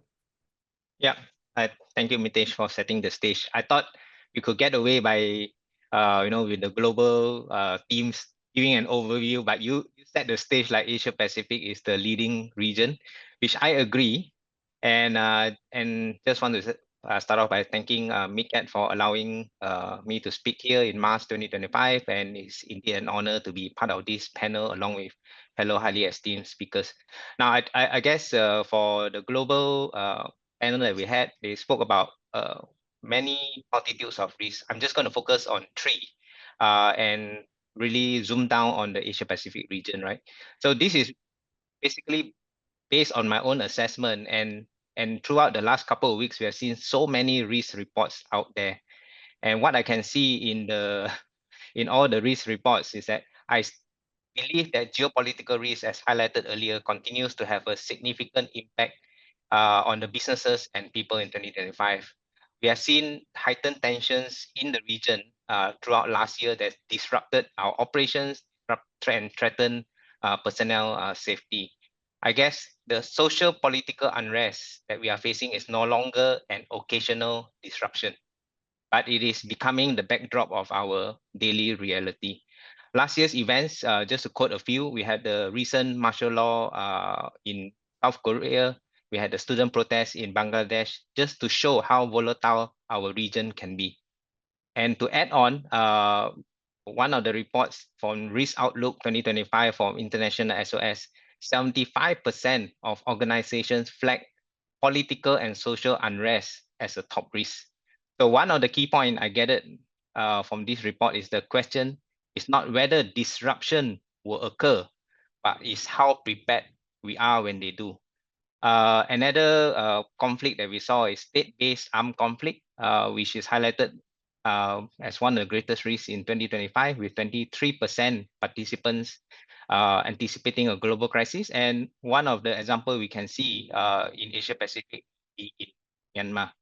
Now, how do we mitigate? I think every one of us are experts. I guess I just say one line. I think security leaders with geopolitical awareness can analyze the developments and adjust the strategies accordingly. I think the key word here is adjusting strategies and not be preset with the strategy that we have outlined at the start of the year. Now, the next one quickly, because I think a lot of it have been spoken, climate change and extreme weather risks continue to be a risk, right? So I would maybe concentrate on extreme weather risk. We have seen a growing frequency of extreme weather and also environmental regulations that impact our infra, our operation and reputation, right? And again, quoting one a report from WEF, Global Risk Report, 14% of the respondents associate extreme weather as an key concern for their year ahead. Climate change with continued use of fossils, coal, oil, and gas lead more frequent and severe weather. Just to share like a few examples, I think we have seen heat waves across Asia, typhoons in Philippines and Vietnam last year, flooding in Southeast Asia and South Asia, longer fire season in Australia, the bushfires continues, just as a few examples, right? How do we mitigate this? I think for us, we should be concentrating on resiliency and assessing each climate risk to the geography that we have, right? So as you pointed out, Mitesh, we are a wide region. So one size may not fit all, and we should implement different measures to counter that. Last, third risk, which is really not my expertise, is actually on cyber risk and threats. I think I won't go into the technical detail, but this is maybe one of the risks that I look for this year. In my company, I'm part of the cybersecurity ambassador program, right? So I'm not a cybersecurity expert, but what we do is to educate employees about cyber risk. And one of the keywords that is always being said out is artificial intelligence, right?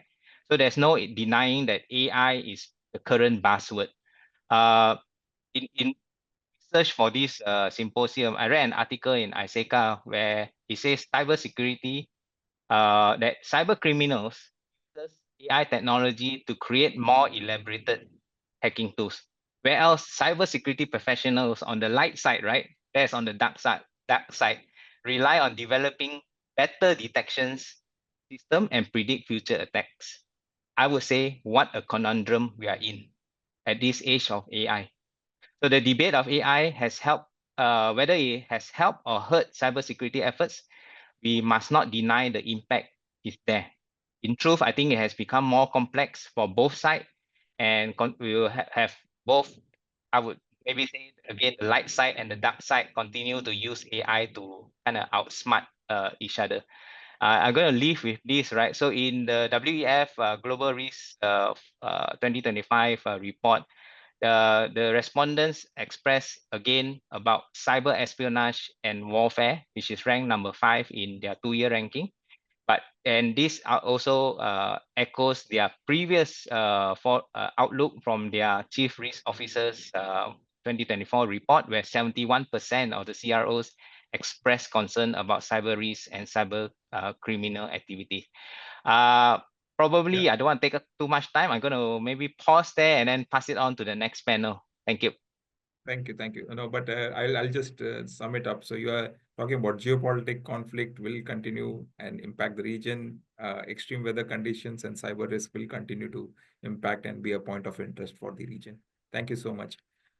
We've now moved to Deepak. Hi, Deepak sir. Hi. We welcome you to the panel, and we would love to hear your thoughts with regards to what is your take on what are the current risks and threats that you feel that will continue or will be the new ones that we'll see in the APAC region?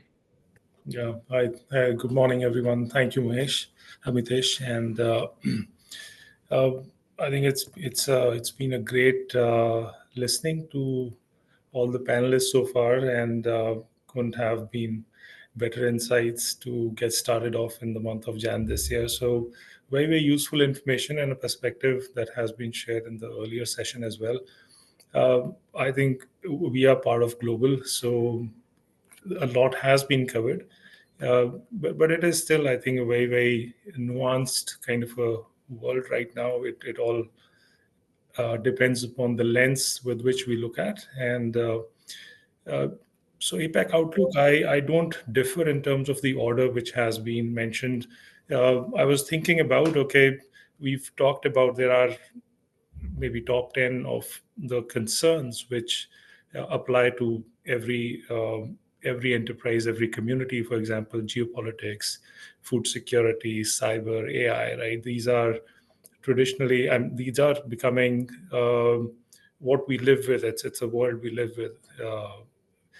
But what applies and what we need to do is, I think the important aspect is the outlook tells us what's the foresight with which we need to work with.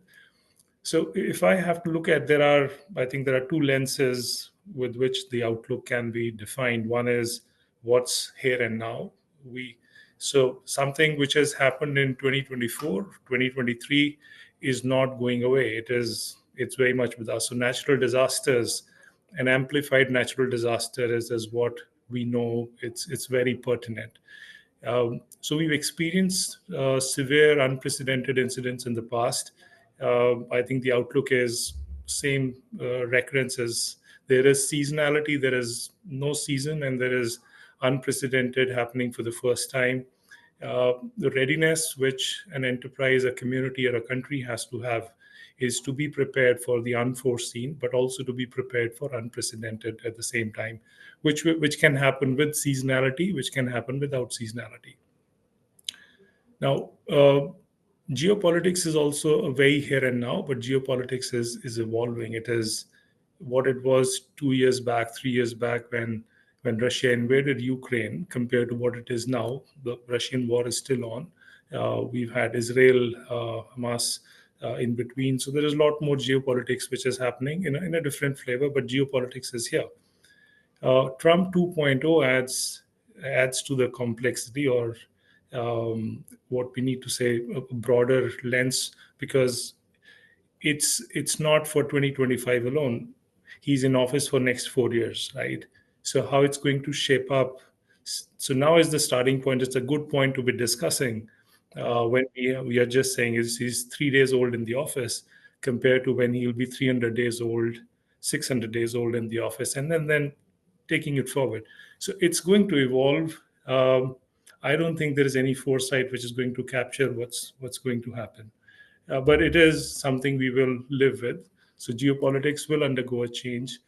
Countries will look within themselves about self-sufficiency, right? What is it that we should do to counter any supply chain disruption that may cause adverse effect? There is a lot about energy, crypto, right? This is all we see as turbulences which are lined up in months and years to come.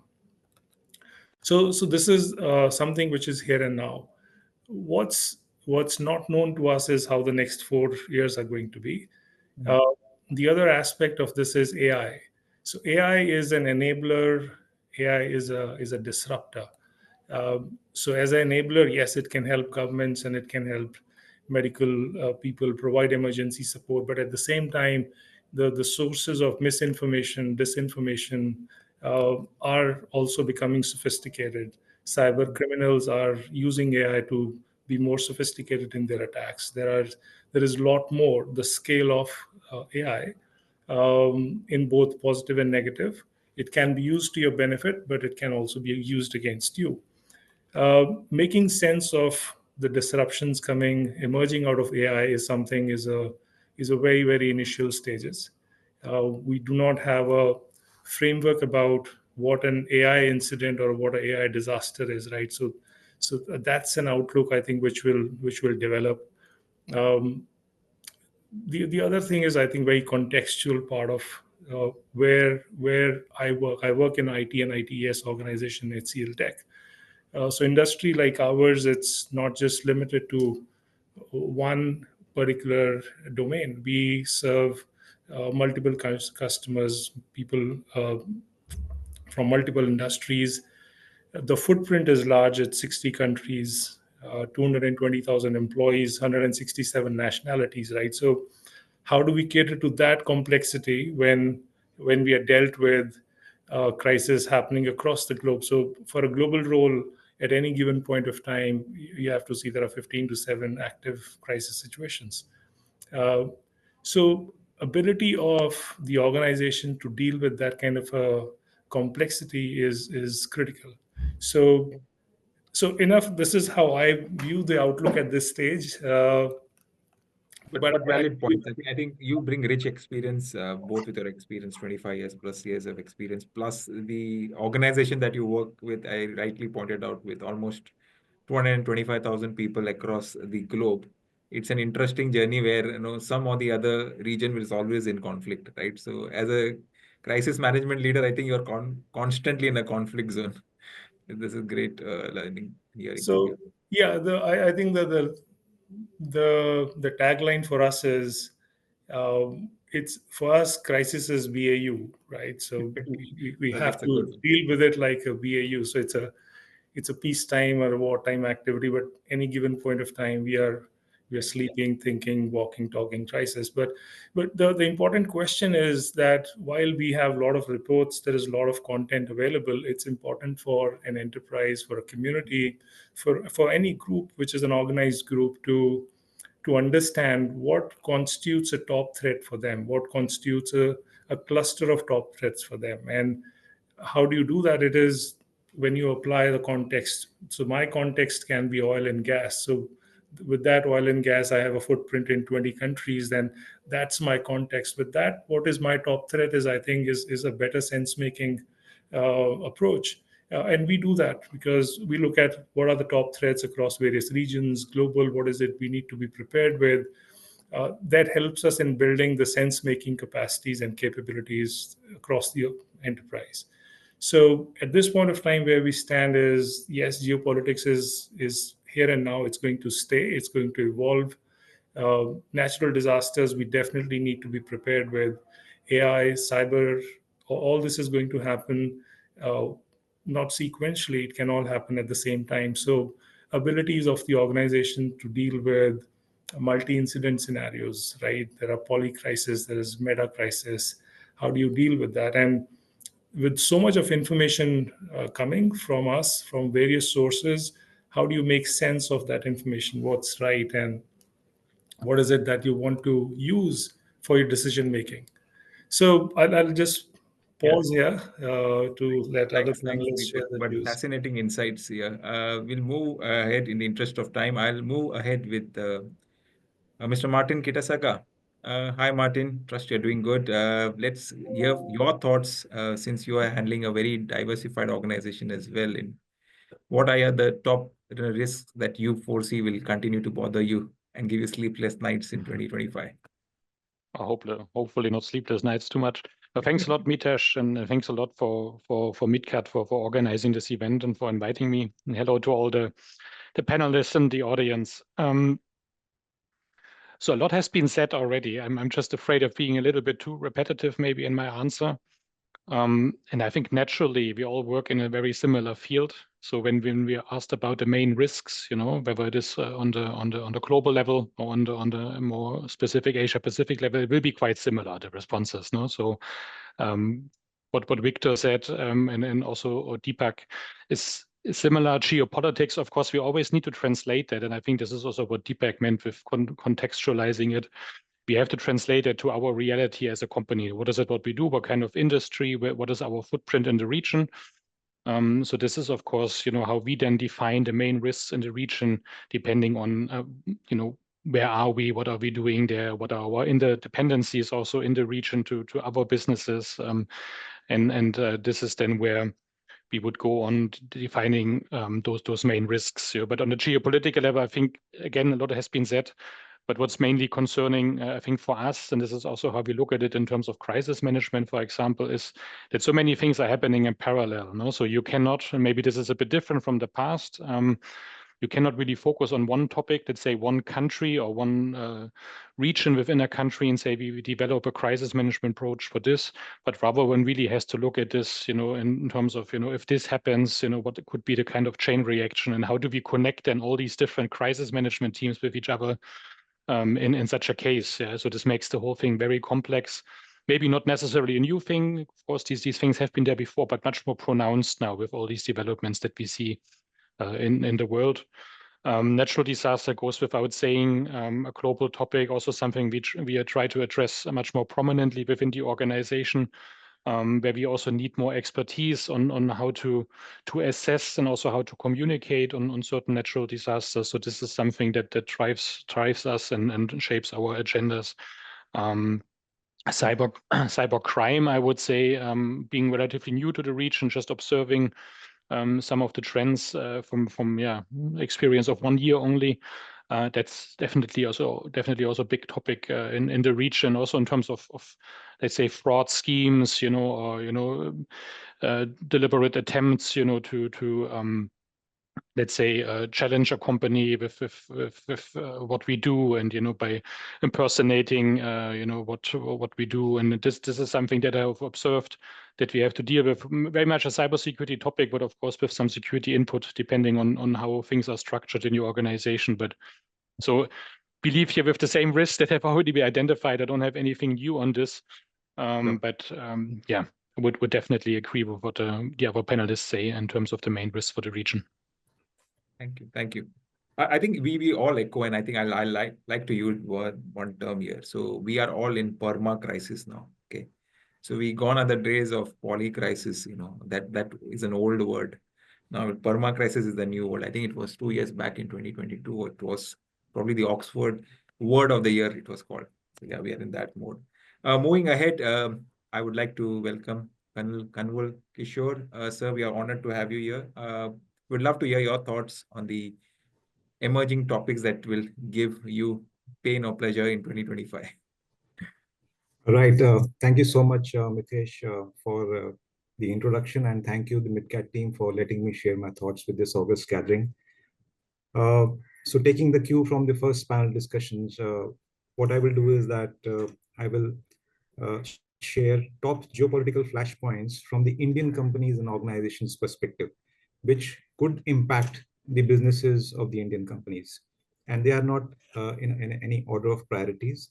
The first and foremost which comes to our mind is the India-China border tension. And at the same time, being repetitive, but that's how you go about it if you're the last speaker in the panel. The first thing is India-China border tension. We are all aware, these persistent military standoff along the line of control between India and China have been taking place. Recently, some respite has come because of the diplomatic dialogues, but we are not sure that for how long this is going to last. But the impact on the businesses it will have is that the imports and exports between these two countries will or might get affected. Indian companies' dependencies on the Chinese components for electronics and pharmaceuticals is way too high. And this could also disrupt these supply chains in case these conflicts keep on going on. One very peculiar thing which we often don't talk about is the reputational risk. When I say this, this means that some of the companies which are relying heavily on Chinese imports, they may face nationalist backlash in India.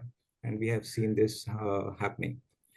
The second conflict point which I see in the APAC region is the South China Sea disputes.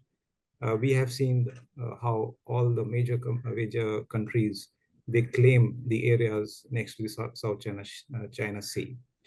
Now, we are also aware this is one of the busiest trade routes in the world. And for information of all, nearly 30% of global trade, which amounts to about $3.5 trillion annually, passes through this region. So any impact in the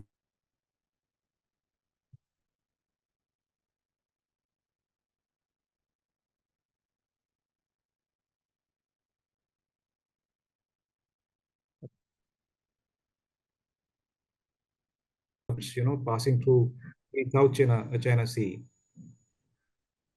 Can you hear me? Yeah, there was a glitch in between that. Now it's fine. So I was talking about India's reliance on LNG shipments passing through the South China Sea makes it very vulnerable to the maritime blockades in case that happens. At the same time, the freight costs are likely to go up. The insurance costs or premiums are likely to go up in case there is a major, flashback in the South China Sea. The next on my list is the Taiwan conflict. It is not going anywhere. In 2023 or past year, when the US, beg your pardon, Russia and Ukraine conflict started, there were talks about the threats of Chinese invasion of Taiwan. Now that threat has not gone away. We have seen the kind of exercises that China has done around Taiwan. And again, sharing one of the things which I took out from the Google is Taiwan accounts for approximately 63% of the global semiconductors manufacturing market. 63%. And also let me share one more data with all the esteemed people who are joined. The Taiwan Semiconductor Manufacturing Company alone produces 90% of the world's most advanced chips. So we can imagine that in case something happens in that region, how our industries, be it electronics, automotive, telecommunication, defense system, artificial intelligence, how this is going to impact to the APAC region and India in particular. The next in my list is the North Korea's provocations. Now we have seen in a couple of years also and latest also, the two major things which are happening in that region: missile test and cyber security tests. Now, from the Indian company's perspective, I think one has to be very, very cautious of the approach with respect to IT, banking, critical infrastructure. I think Mr. Deepak Wale also touched upon the IT and cybersecurity, and Victor also touched upon those issues. So the reliance on us is that we carry out our investments or trades with either Japan or South Korea, or we look somewhere else. The next is Myanmar conflict in the zone. Myanmar has seen military coup since 2021. It's almost entering in the fourth year. The civil war has its impact on its India's strategic and economic interest. We are aware of the Caledon multi-modal transit transport project. It's about 540 kilometer sea route from Kolkata to Sitwe port in Myanmar, and then there is a road from Myanmar to Mizoram. Now it's one of the strategic things which was to happen years back, but because of this conflict, we have not moved at the pace which was required. Our dependency on the Siliguri corridor would have reduced drastically. That's the aim the government is working on, and let's hope some stability in this region comes. Last on my list, from the bird's eye view again, from the Indian company's perspective, is instability of the India's neighbors. We can always have the rogue elements. They will always try to disrupt the rising economy of India, be it a terrorist attack, be it a cyber attack, or the social media attacks. So what the companies need to do, I think the CSOs, as Mr. Deepak Wale also mentioned, that we need to focus where the CSOs are carrying out their own threat analysis or risk management for their own companies. Out of all these, where it is going to impact at the tactical level, and then we plan out our strategies. And at the government level, I'm sure they are doing many things to carry out the mitigation, whether we are opening or diversifying our supply chains to other countries like Vietnam or Indonesia or South Korea, or we are giving emphasis on Make in India projects so that our dependency on Chinese imports or any other countries, it gets reduced. We need to collaborate more with the Asian countries so that we ensure the freedom of navigation. And of course, our strategic partnership for alternative semiconductor supplies like South Korea or Japan or US, this needs to increase. And definitely the last point, I would like to say that we need to strengthen. A lot of work is happening, but we need to still strengthen our cybersecurity frameworks. We are working towards that. DPDP is a reality. So that's how I look at from the bird's overview, as you said, to the Indian companies. I like that you have probably diversified, covered the entire region, right? From South China, North Korea, South Korea conflict, the entire region. Thank you so much, sir, for your inputs here. In the interest of time, I would like to go to some directed questions probably to each of our panelists, and would request them to be probably keep it to 3 to 4 minutes for that reply. So we'll start with one by one. So first one that I have on my list is for Victor. So Victor, I think you handle, you're part of a company that is regionally very diversified in multiple geographies, right? And your company would be constantly engaged in some way or involved in the geopolitical dynamics of the region in a way, and in the conflict as well, right? So how do you manage and plan your overall risk management strategy? How do you evolve, change, monitor, and it as per geography to geography? Do you have a consistent risk management strategy, but it changes geography to geography, or how does it work? Any real life examples that you could cite would be great for the audience. Yeah, I'll try to keep it in 3 minutes. Thank you, Mitesh. I think first, let me answer your question by saying yes, organizations, I think not just myself, we constantly monitor and change our risk management strategy. I think I started earlier on that we need to adjust and also be what I would say adapt to the current situation or the current risk that we will face that may change throughout the year, right? So probably I'll start with the overall like risk management strategy. I know all of us are professionals here, but I just want to set the stage in terms of explaining kind of this question. For organizations, when they start planning their risk management strategies, I think we will first identify the risks, list down all the risks that may face our organization. Again, it can be country or even in areas like Australia, it can be northern region, Western region. It all depends on where they are and what risk they have. We can consider, I think, operational, financial, technological, and reputational risks. I think those are the key.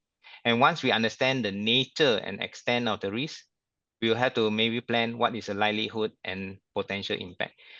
Although this is basic, I think this is where we need to put in our resources to the highest risk that we may think will impact our organization instead of cutting across the whole organization and say, hey, this is all the risks that we need to put our resources in. Our resources for organizations, I have to say, is limited, right? So we can't cover all single risks.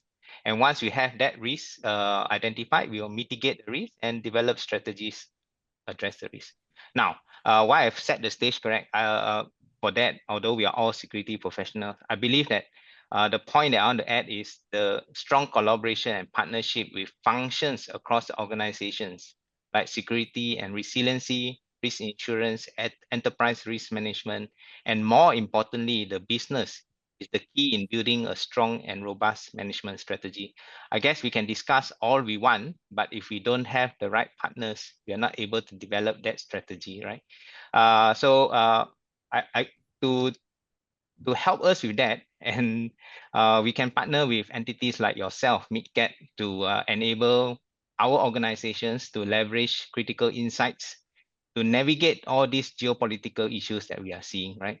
So when we collaborate with like-minded organizations or experts like MitKat, we can access real-time intelligence, and that's important for us when we develop the crisis response, and also to strengthen, you know, our operational resilience. A good example, I think, I think you asked me to show an example, right? A good example is the current state-based armed conflict that we are seeing in Myanmar. It has, although predominantly it is in the Rakhine state, but over last year we have seen it, you know, going into the Mandalay region, and every now and then we'll see different type of attacks as they approach or they challenge the borders that is being done by the current military, right? So with real-time intelligence, I would say can change our security posture. And when we can change our security posture, we can adjust our risk management program to protect our people and assets. So it's earlier shown DataServe is one tool that we can use. I'm pretty sure across all different organizations, we have different tools. And you know, we can adjust it accordingly, whether it's a travel risk program or whether is it a crisis response protocol. Now, the last one, and I know just want to give I can't stop without saying this one. But last year, I think we saw 40 major elections in Asia Pacific. So so 40 elections globally, but Asia Pacific saw a fair share of it. I think it shows the deepening political polarization, right? So apart from that, just to share, right? We also saw civil unrest in Papua New Guinea due to the vote of no confidence against Prime Minister Marape. We had the student-led uprising and the Prime Minister being ousted in Bangladesh, just to quote a few examples. So by using predictive, I think, analytics and AI comes into the picture, right? We are able to hopefully develop timely response. I say hopefully is that we need to have the pulse on the ground. And I'd like to finish maybe with a little bit of sales talk. You know, the recent example that I can give is like the martial law called by President Yoon, right? With organizations like ASIS International, and for me, I'm part of OSEC, it helped when I could do a quick check on what is the current ground situation. I think that's important. That's where we need to build a strong network across. While we are talking all these great jargons about risk management strategy, I think we cannot forget the fundamentals of having good connection and building good relationship across the region. I'll stop there, Mitesh. Thank you. But thank you. I think I'll take just 2 points and for the summit of that. I think for right risk management strategy, you need to have right partners in place. I think that's a great point. What about do you have the right partners in the risk management strategy? And I think the second is you need to have dynamic risk management strategy. Gone are the days where you would do a point in time, okay, at the start of the year, one risk management strategy. I think it evolves day by day, hour by hour, minute by minute in today's time. Thank you so much, Victor, for your thoughts. Next, I'll move to Deepak sir. Hi. So you are part of the overall global crisis management team, and you lead the entire team. I'm sure you would be using different tools and methodologies that you would adopt to enhance your own crisis management framework internally. Can you help us tell what are the what is an approach from a crisis management strategy that you have for a diversified organization like yours, and what are some of the tools that you could say that you have used or could be used by organizations to further enhance their own risk management strategies? Deepak, are you on mute? Yeah. Great question, Mitesh. Thanks for asking. So, I think from an approach standpoint, people is the core.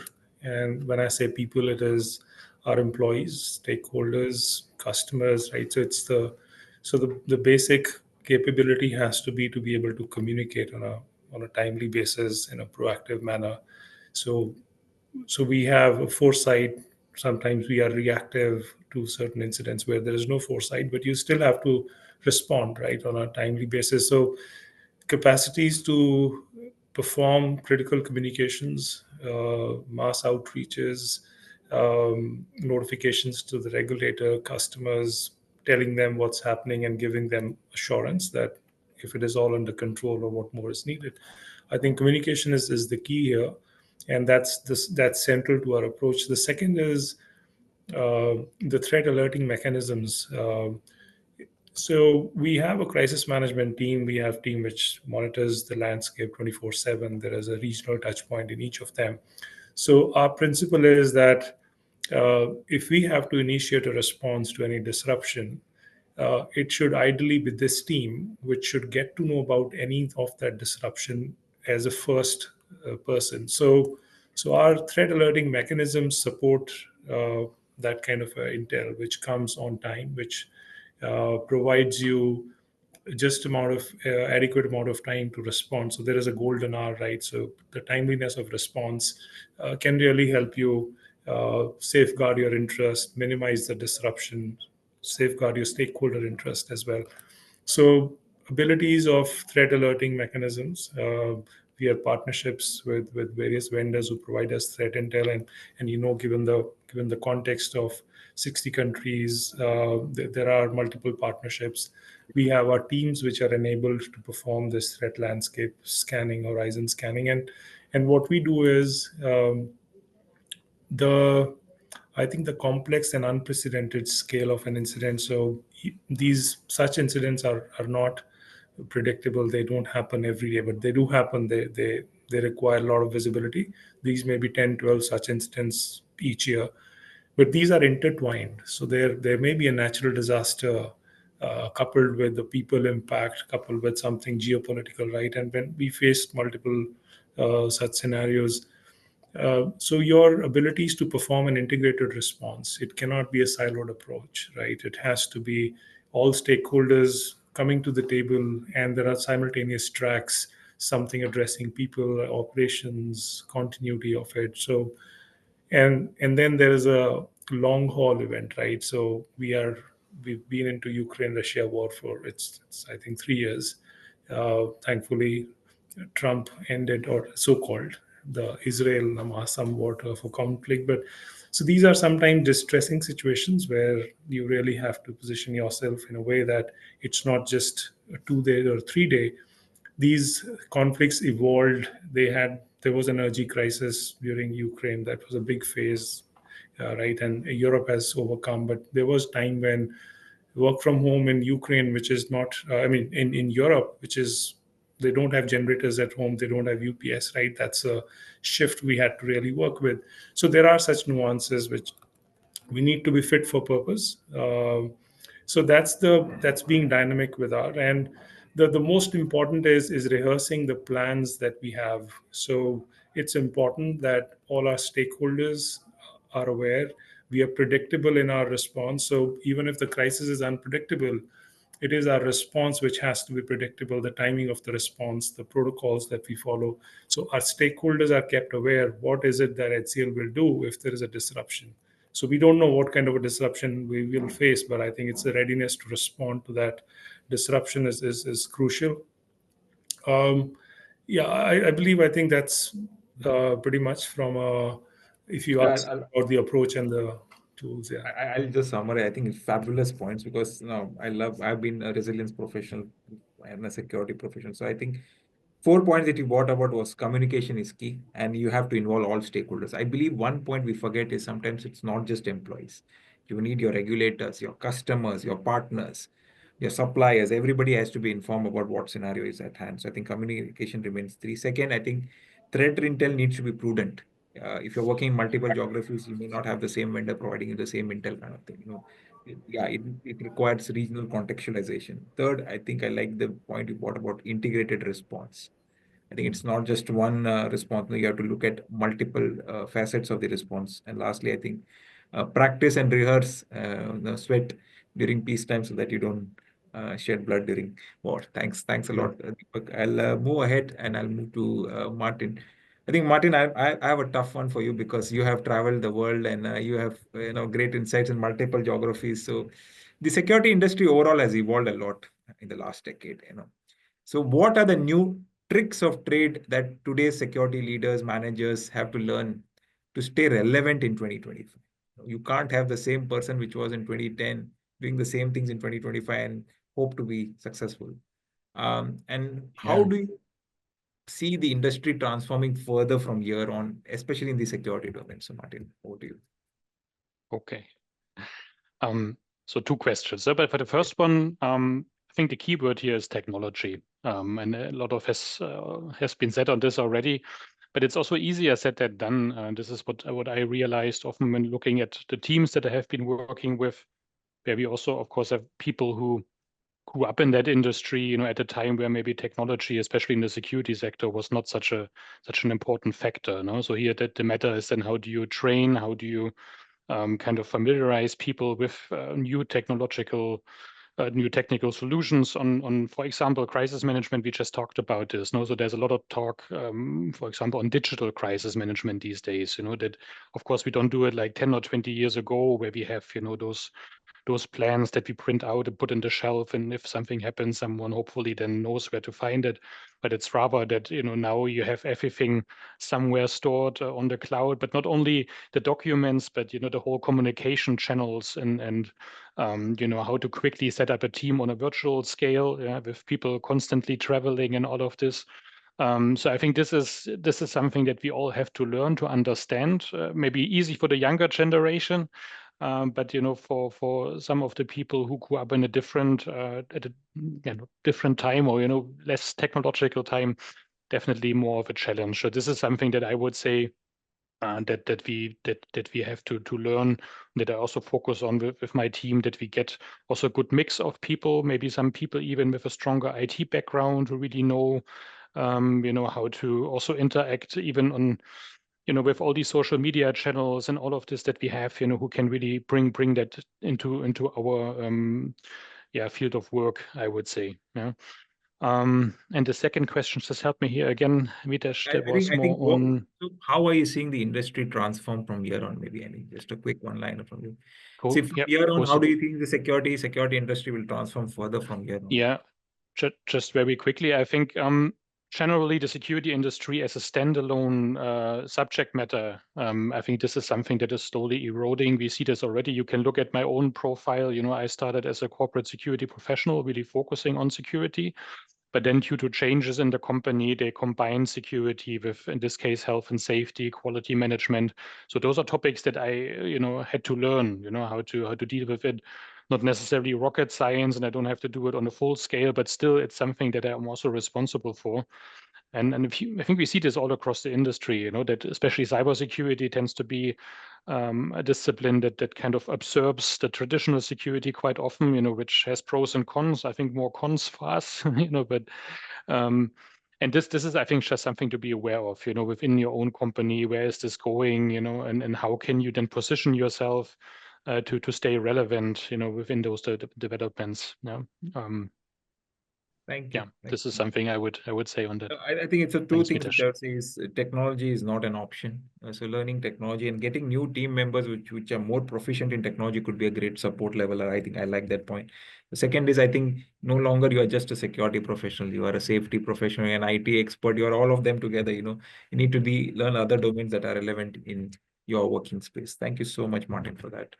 Okay, we move to Converser. Converser, we would like to hear from you. Basically, you were in the security management space, then you moved to the facility management space. So how are organizations breaking silos of facility management, security management, crisis management? Can you cite some examples of how departments can work together for a synchronized outcome? See, all of talk about risk management in their own space, but how do they work together and give a synchronized outcome for the betterment of the organization and the community later on? Right. It's a very, very interesting question. In fact, I have worked very closely with the security risk management when I was with Reliance in Geo and now in the facility management state. And to be very frank, there's a huge gap. There's a huge gap. We still work in silos. Some of the companies are taking it very seriously and they are bringing up the integrated platform that as Deepak has brought out, and in fact, Martin also specified. But I think there's a lot which needs to be done. So I'll touch upon certain basics at the tactical level, what is happening and what can be done. First and foremost is how do we leverage the technology what we have? You know, this entire integrated platform needs to come on one platform, and we need to start operating from joint operation centers or global security operation centers, whatever we name it. But then these platforms of building management systems, be it IT systems, facility management systems, traffic management systems, communication systems, everything needs to start sharing their real-time data, and thereafter it needs to be made available to the stakeholders. And any kind of disruption which is likely to come should be known to the last person who's working on the ground. Now, I'll give you a very small example. I know most of us who are sitting here, they have done it, but then example, as you said, you give some use cases. So I'm giving an example. In a smart building, we talk about, since I'm into reality space. So in the smart buildings now, also the reality people also, they are working on the surveillance systems. You have HVAC systems and you have emergency alert systems. Now everything to come together in case of an emergency and evacuation which needs to be done, then you need a centralized system to control all these things. So coming back to the point that there's a requirement of GSOC, I think a live example is happening right now in India at a global stage. If one has to see, is Mahakumbh. Mahakumbh, for the people who are not aware, it is the largest gathering of the religious people in one place. So today only in the newspaper, the JSOC or the Operation Center has been covered wonderfully well. I think that is the way forward. The second aspect I would like to quickly touch upon is, you know, we do carry out joint training and drills, but at times this is an isolation. So to break these silos, what we need to do is these tabletop exercises or war games. We need to get all the departments together. We had done this all departments together, not only the departments, we called the neighboring organizations of the companies in the BKC area. BKC is Bandra Kurla complex in Mumbai. We got all of them together and carried out an exercise. How each company can assist in case of a major crisis happening in that region. So for example, I'll give an example. Let's say we have a mall, you know, in a mall, there is a joint active shooter incident which happens. So we all know that, you know, security has to do something, facility people have to do something. Information at the same time needs to go to the fire brigade and police. The crisis team needs to coordinate and carry out the entire evacuation. It's easier said than done. In a live mall where you have thousands of people inside, this if cohesion between the teams is not there, then when the crisis comes, we will not be able to do it. So it is important that we carry out these drills with all the stakeholders together. The next is very important part is public-private partnership. Straight away, I'll come to the example, since I was there in GeoWorld Center, it's a multifaceted customer-facing unit. Unless you carry out your drills with the police, with the paramilitary forces of CISF, with NSGs, fire brigades, then once you start doing these exercises, you'll come to know that the communication of everybody is on the separate channels. So these kind of nitty-gritties one has to get into to get everybody on the same platform. Now, my last point with respect is I always give this example that the culture of the company matters a lot, at how during the crisis everybody comes together. And this example is of 26/11 when Taj was attacked. And there's a case study in Harvard where it shows how people reacted, did not run away from the screen, but still they were customer friendly. Customer centricity was in their blood, in their veins, and they evacuated people from Taj. I think it's a great study how the integrated or the silos can be broken and we can have an integrated approach. Over to you. Thank you so much, sir. I think I'll just summarize again. I think first thing is to acknowledge that silos exist. I think first thing we have to start with that acknowledging silos exist. But I think a lot of organizations are moving towards the integrated facility management, which includes facility security and other. I think one more point I liked is about companies can't do anything alone. Even at that level, silos have to be broken. Companies with neighboring companies, with public-private partnerships. So work not just with your organization, but with the community in other organizations. And I like the way that to fight crisis, you just not need the culture of the company is important, right? It's the customer centricity or the employee centricity is truly shown when you are in challenging times. So thank you, sir, for fascinating insights here. Okay, we are moving towards the end of our panel, and I would just like a quick, I always call it a punchline, a good takeaway that all this audience that we have both on Zoom and LinkedIn, YouTube, we have multiple, about 400 plus across multiple channels. What would you like to tell them that, no, this is something that they can take away? We'll start with the same order. Victor, some quick one punchline from your side. I thought of a punchline earlier. I'm going to change that punchline. I think we had the global, the overview, right? And they talk about mind shift change, right? And maybe the one that I'd like to share is leadership.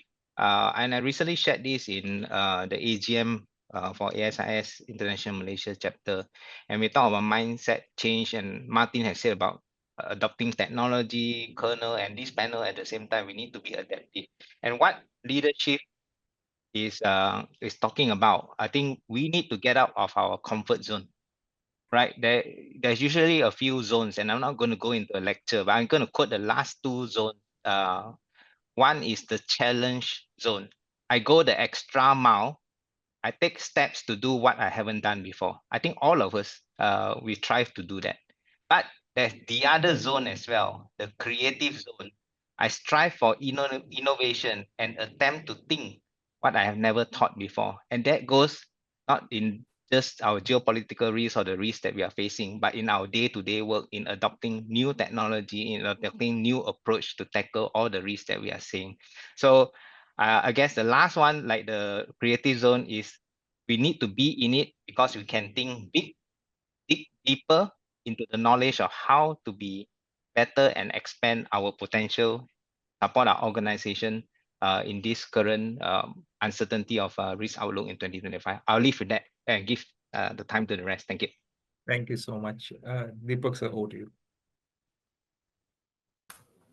I think it will be, I think being resilient is a DNA of the enterprise, and it's a never-ending journey. All the more what we talked about, it requires that it's a 24/7 resiliency. So it's the disruptions are going to happen. That's the predictable part of the unpredictable threat landscape. So be predictable in terms of how you would respond to the unpredictable challenges. Great. Be predictable to the unpredictable. Thank you. Martin, over to you. Probably a bit similar. Expect the unexpected. I think that's always a good punchline, especially now for the times that we are living in. Not only because of the things that we already discussed, but what I experienced in recent years is that even we all had those nice plans and made predictions, which of course we have to do. It's often something that I didn't predict that and actually affected us. And you can see that in world politics as well. There all of a sudden that topic, take Syria last year. I mean, who did, who saw this coming, in December, that, all of a sudden this regime would fall, just as an example.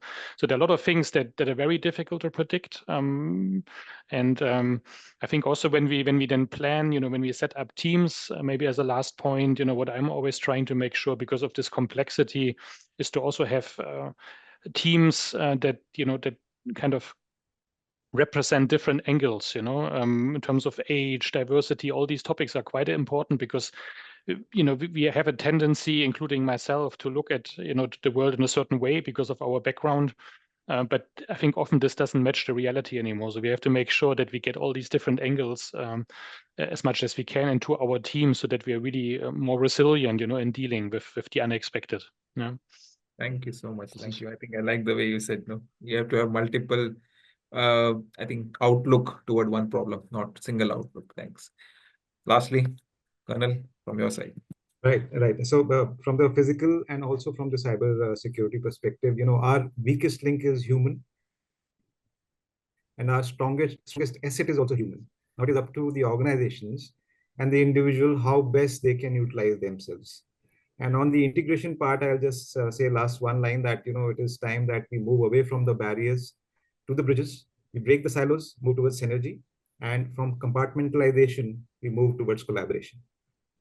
Thank you. Wow. Fascinating.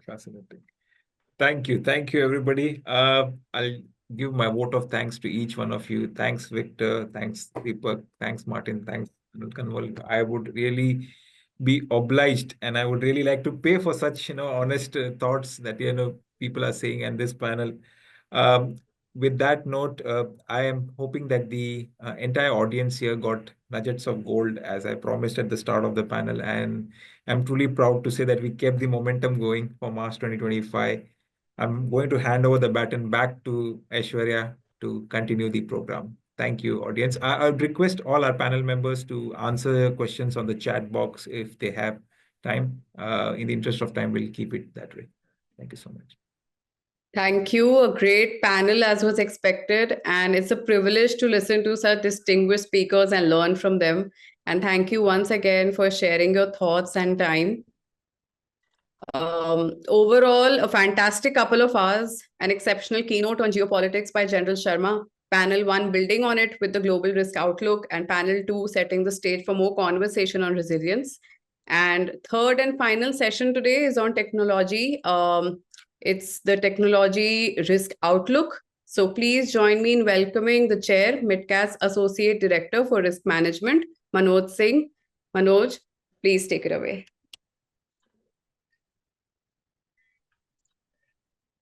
Thank you, Aishwarya.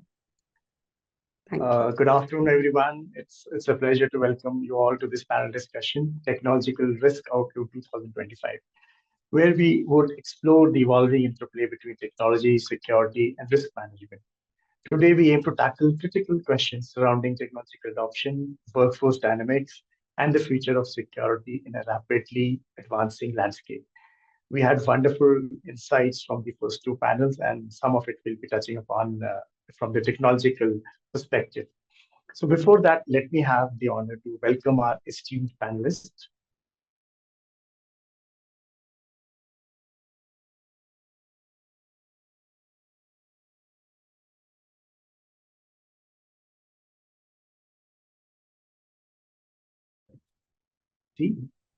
He is an experienced executive with over 25 years in cyber resilience, business continuity, operational resilience, and governance risk compliance.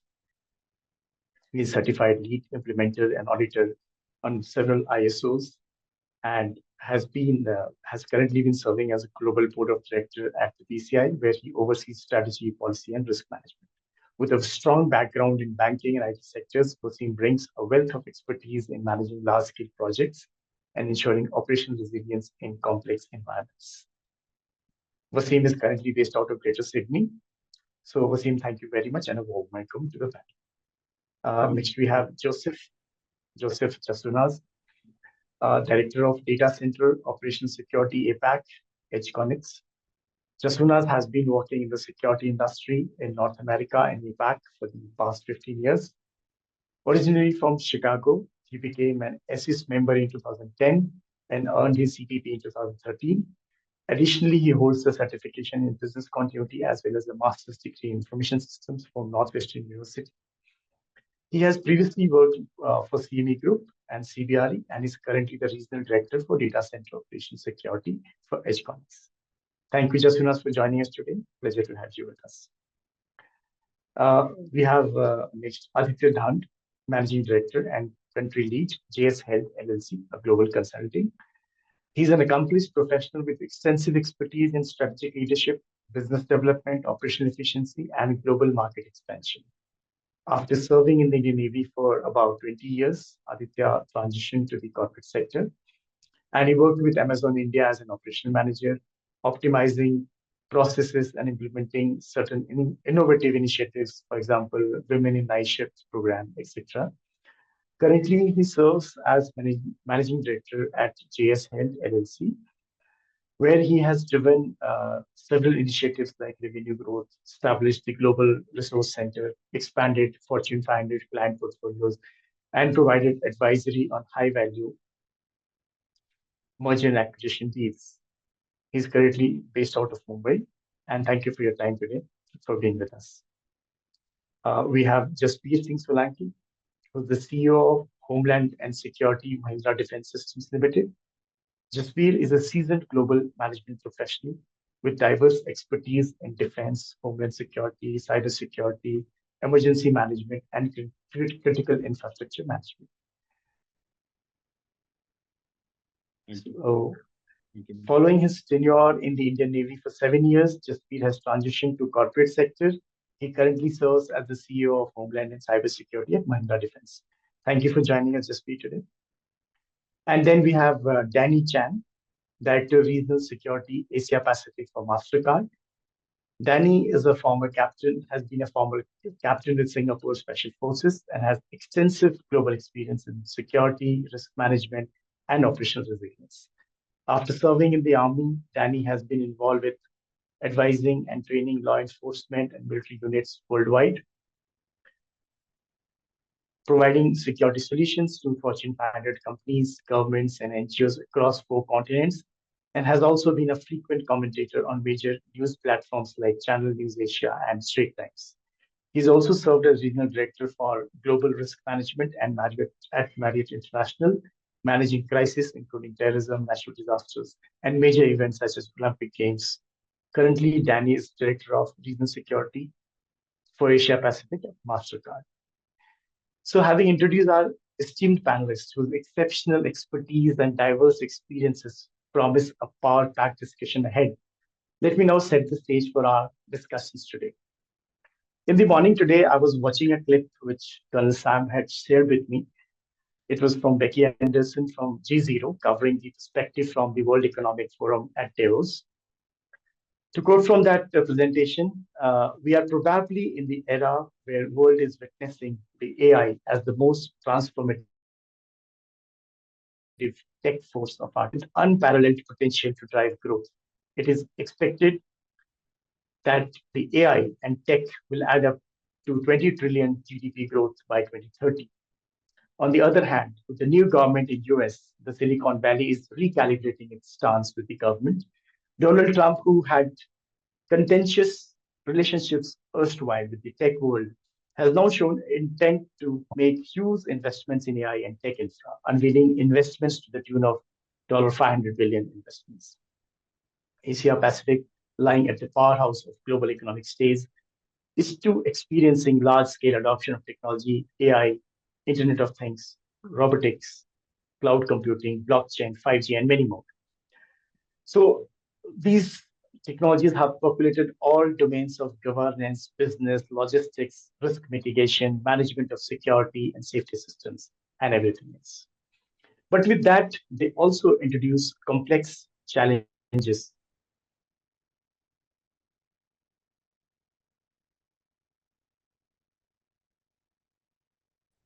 So our discussion today, we will dive into these critical issues, exploring not only how organizations can leverage these technologies for competitive advantage, but also how they can navigate the risks and disruptions that accompany such rapid change. So as we delve into these pressing topics, I invite our esteemed panelists to share their insights grounded in the unique expertise on building a future-ready approach to security and risk management. To begin with, let's explore the transformative potential of AI, IoT, robotics in security. And I turn to Wasim, who has vast experience in managing large-scale projects and ensuring operational resilience in complex environments. So, Wasim, with the rapid advancement of AI agents, do you perceive a greater risk for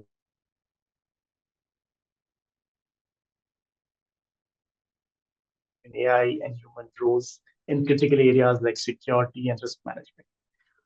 Moreover, are organizations adequately prepared to manage the risks that accompany these innovations? Over to you, Wasim. Thanks, Manoj. First of all, thanks a lot for inviting me, and thanks for the MitKat for inviting me this year as well. So always a pleasure to be part of the MitKat. And I just let you know, Anita, that your voice was interrupted many times. So I think I can guess what you were saying, and I'll try to answer what you were saying. But I think there is an interruption on your side. So the other thing is, I was in the panel 3, so I was thinking, why am I in the panel 3? But I think it was a blessing in disguise. I got to see or listen to all those esteemed panelists, so that was very good.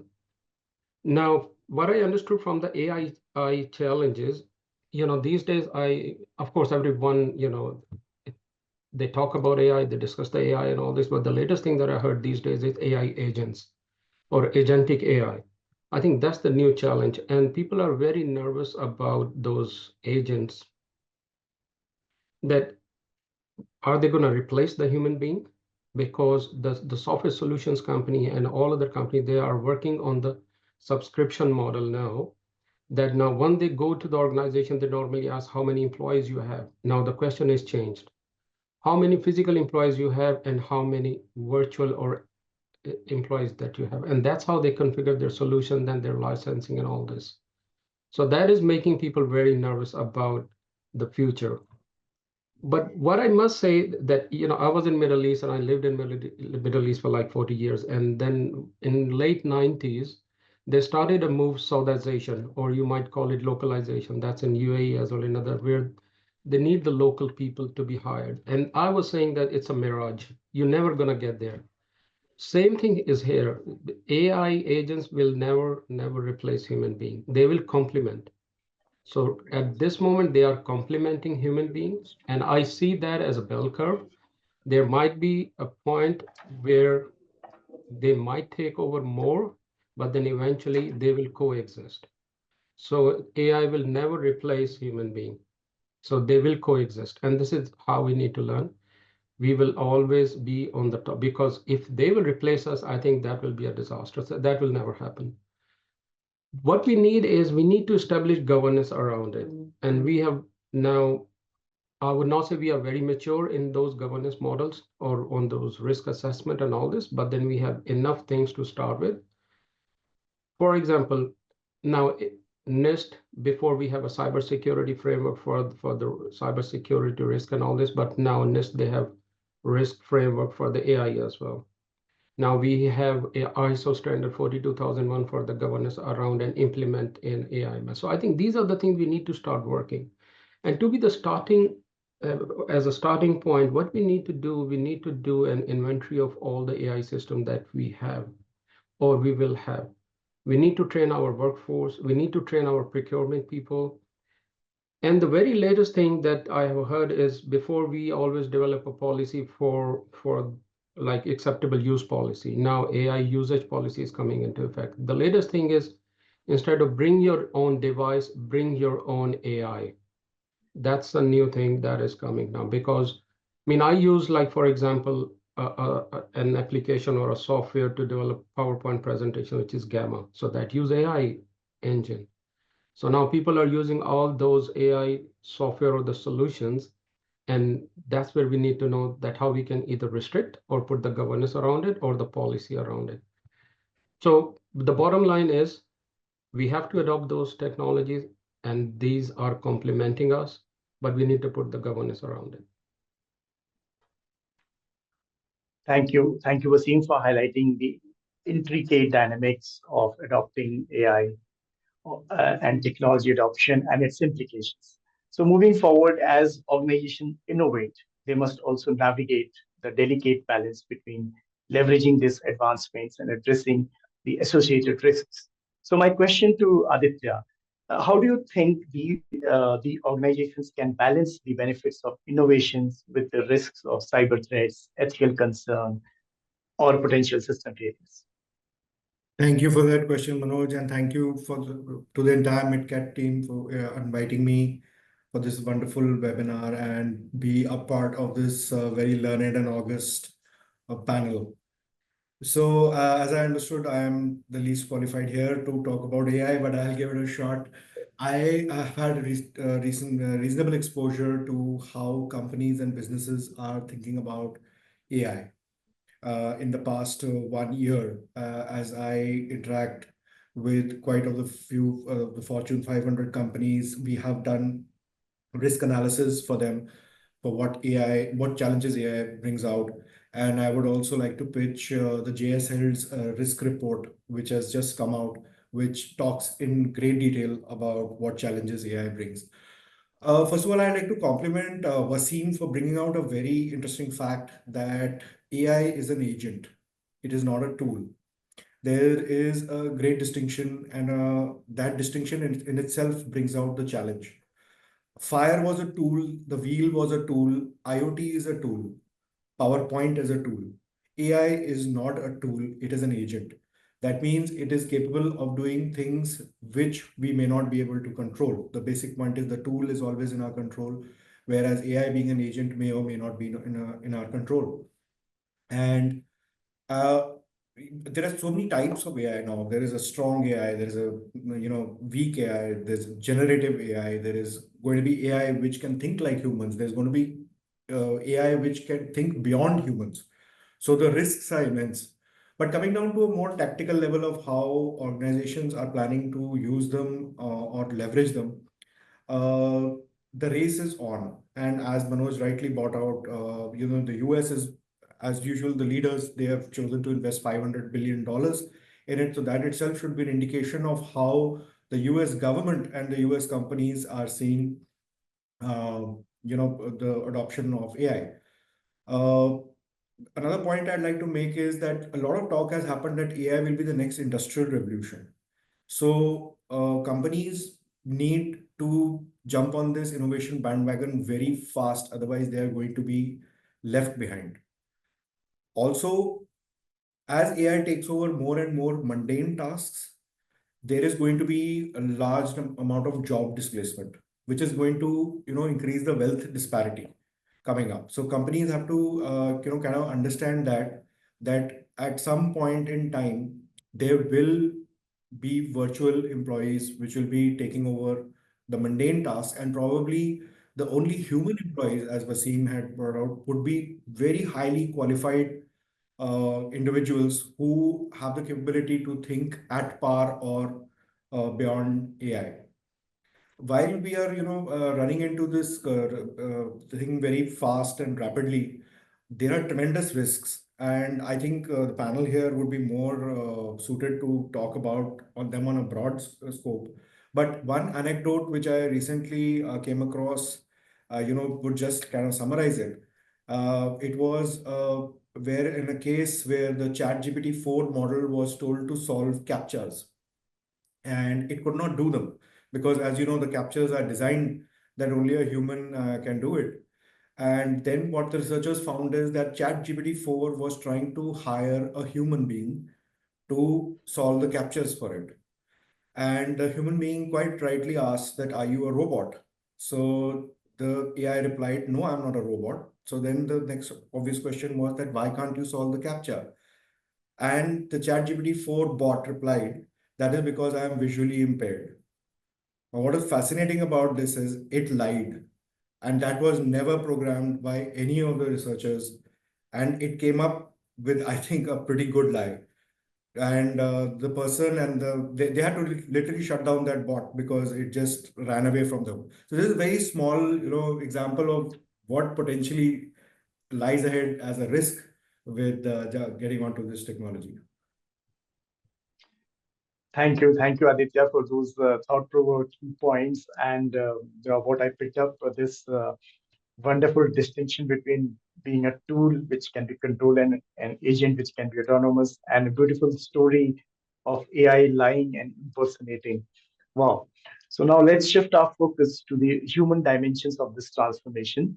So I'll turn to Joseph, and I would like to ask now, as the security landscape evolves, how should organizations address workforce dynamics, particularly the challenges of reskilling, job displacement, and employee well-being, especially during remote to office transitions?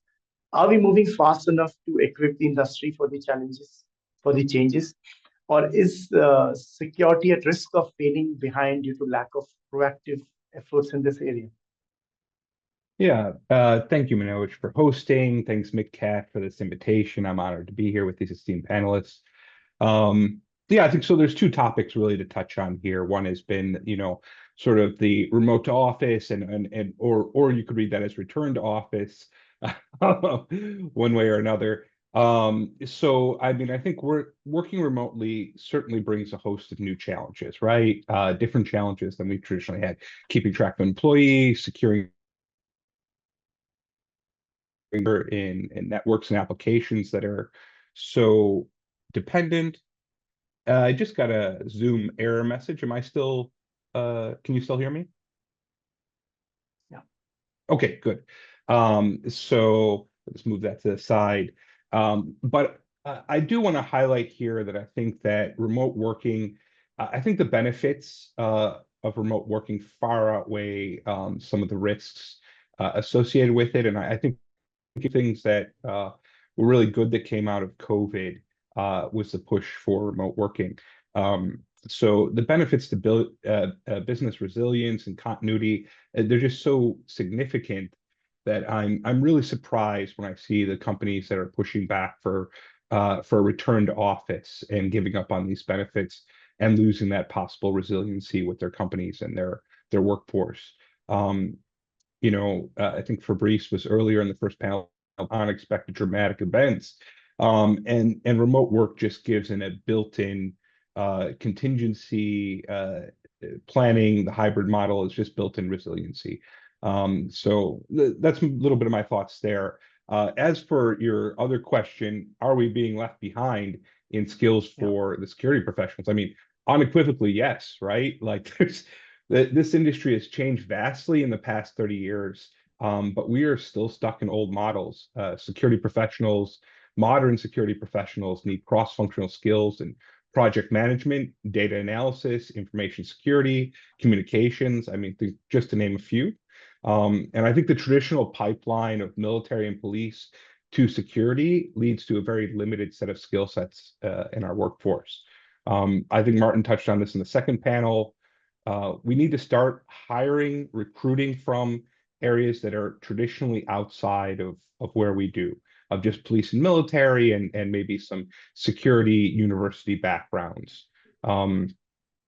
So, these changes are coming. Craig said it great in the first panel. Get on board with these changes, embrace pilot programs, start innovating, but we need a generational mindset shift. So that's just my thoughts there. Thank you, Manoj. Thank you, Joseph, for that insight into the mindset change and shedding light on this critical workforce changes that we need to adopt and challenges that are ahead. So building on this discussion, let's delve into the essential practices for equipping security professionals to thrive in the rapidly advancing technological era. So moving over to Jaspir, we heard Bruce in the first.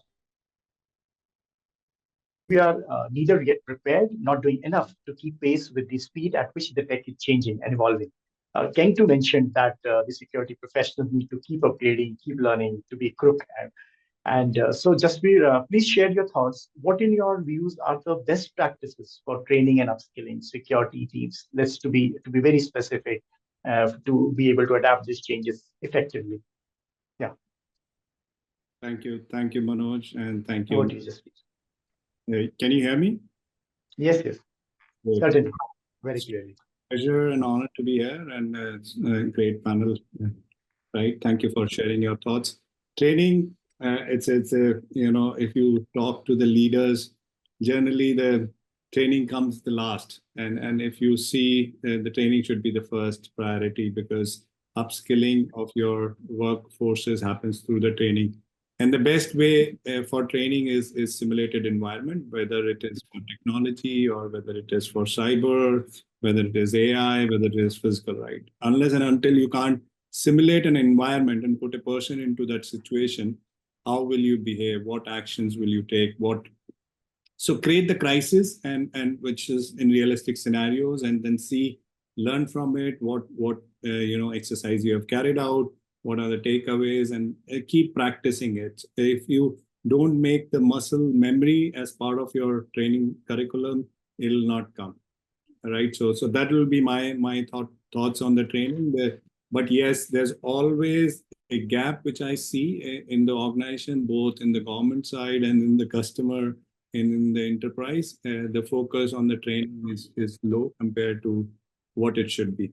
So I think the leaders should be made aware that they need to make their priority. Business leaders don't make the priority of training the security forces. They leave it to the third parties, which should not be the case, in my opinion. Thank you, Jasbir.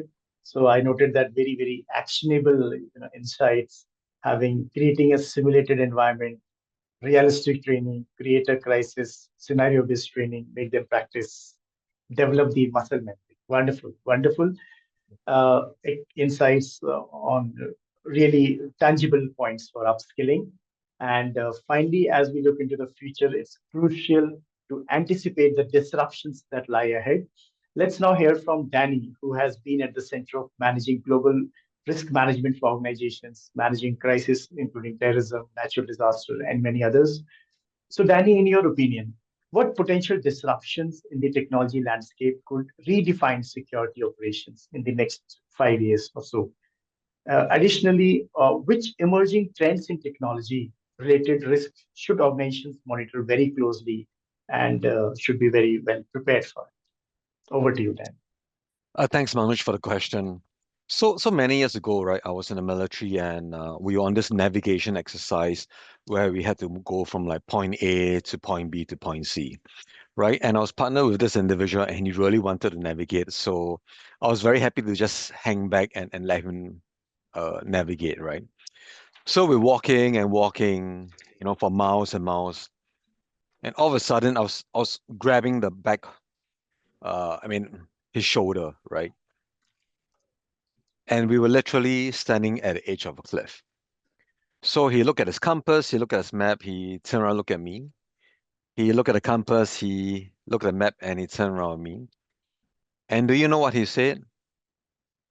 He said that the land was wrong, right? Not that the map was wrong, but the land was wrong. So sometimes the map is not necessarily the territory or the land.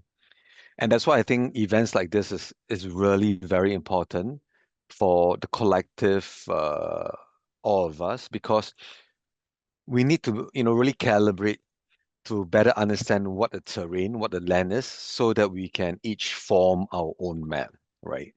So with that, I also think that we are in this wake of global dislocation, right? That many speakers that have spoken about. But I think it's also caused by the pandemic, right? The conflict in Eastern Europe, another conflict in the Middle East, the rising cost of living, rise of new technology, and this intensification of contest between great powers, right? More so when we have a new resident in 1600 Pennsylvania Avenue this past Monday. And a lot of our speakers have also alluded to how we are living in a poly crisis, right? Which is actually a term coined in the 1990s by French social scientists, right? who employed it to describe this interwoven and overlapping crisis that is collectively facing humanity. And 2 years ago, the term perma crisis, which described permanent crisis, has also been coined. And I've heard everyone talking about AI, right? And I want to talk a bit about the technology adoption. So if you look at some of the major technology that has been adopted over the past century or so, right? Starting from 1873, for example, it took 46 years for a quarter of the US population to adopt technology, right? It took another 35 years for a quarter of the US population to adopt telephone. But fast forward today, it took the US population 3 years to adopt a smartphone, 2 years to adopt Facebook, but just 2 months to adopt ChatGPT, right? Within 2 months of launch, ChatGPT already have 100 million users.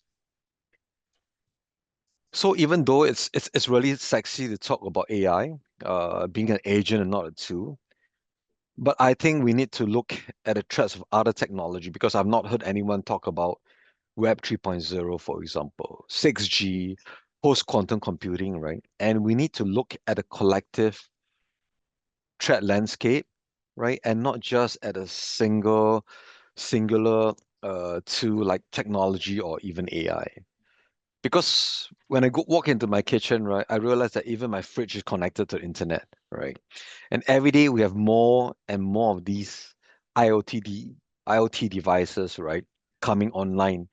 And obviously with this happening, it really expands the sort of attack surfaces that we all collectively have to help to protect, right? So going back into the map, I think over the last 3.5 hours or so, I've got a pretty good sensing of what everybody is concerned with.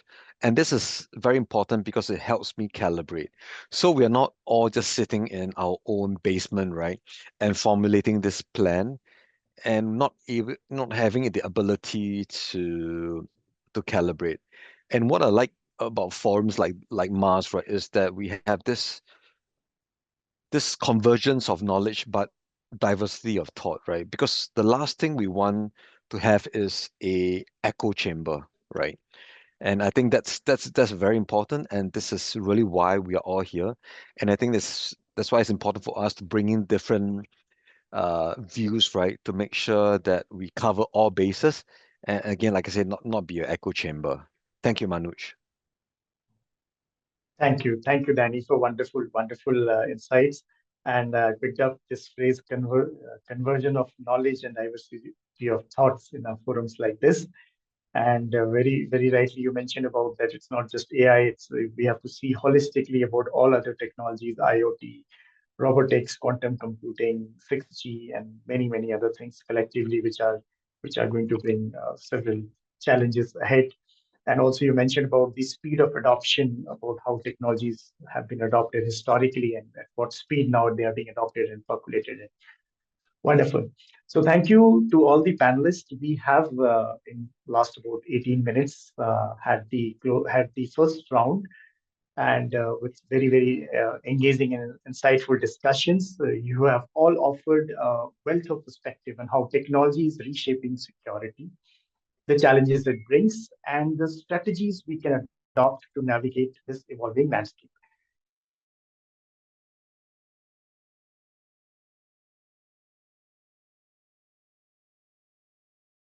At the center of this transformation. So now let's move to the second round of questions to all the panelists. And it's clear that technology and its implications for security are multifaceted. Am I audible? Yeah. You had an interruption as well before, so you had many times you had interruption. No, okay. So now with both opportunities and challenges to address, in the second round, we will take a closer look at specific strategies, challenges, and the best practices that align with the themes discussed so far. Let's delve deeper. I would again start from Wasim. And so my question to Wasim would be, Building on your earlier insights about technological adoption, let's now explore specific technologies that have delivered the most tangible improvements to the on-ground security operations in the region. Additionally, as these systems advance, what are the main challenges our nations face when integrating physical security with the IT infrastructure? What I would say, I mean, again, I'm not very tech savvy, but then still I have, of course, used and seen all those changes in the last few decades. I think the main challenge is not the adoption of the technology. Main challenge is knowing about the technology available, about the investment. And I think the key thing is, again, since I've been in business continuity for like 25 years, and then always I have given importance to the human being. I'll give you an example. Like back in early 2000, the technology was available. What we do, I'm just giving you a scenario, like a very simple scenario where we do evacuate based on the fire or any other scenario. And then we do just a tick box exercise. Even though technology was available then, what was the technology? Long range proximity cards. Now you evacuate from the building and then you don't have to scan the card so that you are basically out of the building. Even in your pocket, it will scan you from a distance. How many places have you seen that one implemented? Not many. It was there for last 20 years or so. This is one thing. The other thing, then they had an assembly point, and then in the assembly point, they had a printer where they were able to print the attendance log, that who were in the building and then who evacuated. And then within the assembly point, they were able to see that if there is someone inside the building. So it's not a matter of complication of the technology or which technology we can adopt in the physical security and all this. I think what we need to see, first of all, we need to know now challenges and all this using all those AI agents or chat GPT and all this we can get to know. But I think what we need to give an importance to the human being, what we need to aware about the technology, those are available. And then we need to adopt those. And so I'll go back to the training aspect, what my colleague earlier mentioned about the training. I think training and awareness, what's available, put the human being at the top of the priority, even in your physical security. And I think that's the way I would recommend. Thank you. Thank you again, Wasim. So now moving to Aditya, the specific question. What strategies do you think are most effective in mitigating cyber risks within Asia Pacific diverse regulatory and threat environments? Thank you for that question, Manoj. So in the Asia Pacific region, we are at a very unique inflection point wherein we are slowly beginning to realize the immense damage that a cyber incident can do, from disruption of the business to loss of sensitive data, reputation, and of course now slowly the litigation part is also going to come in with our own government introducing the DPDP regulations for the data protection, which are going to levy very heavy penalties for any kind of data breach or cyber event.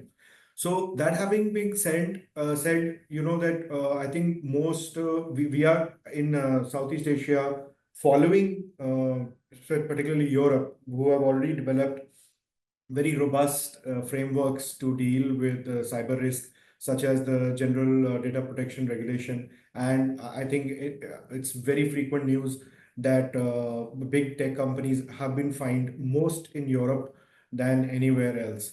So that is a trend to which is going to, which is going to just keep increasing. And like I mentioned, with the litigation and the damages being enforced for data breaches and other activities in cyberspace, even towards monopolizing certain businesses, we are going to see a lot of changes.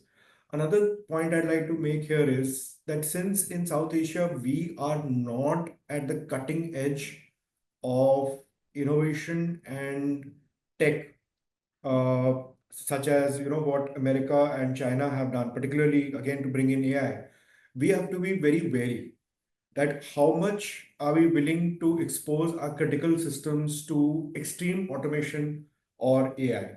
Because we must remember that here we are always going to be 1 or 2 steps behind, and they will always have the advantage. And to echo some of the thoughts expressed, the individual is, I think, never going to go away. The importance of the individual, the importance of training, and most importantly, the value of awareness, which of course comes from training also.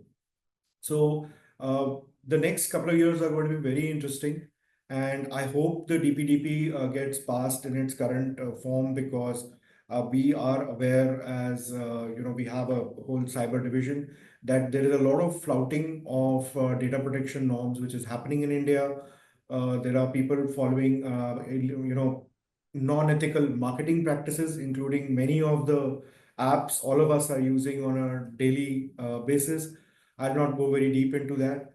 But yes, I think we are catching up. At the same time, we will have to remain wary to the level of automation that we expose ourselves and our businesses to.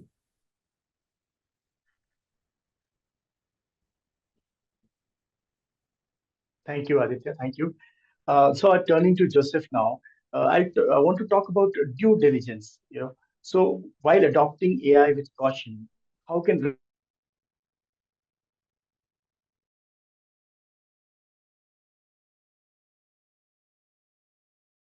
Joseph, you can proceed with your remarks. Okay, I was waiting for Manoj froze there for me for a moment. I guess we're all having a little tech trouble today, ironically.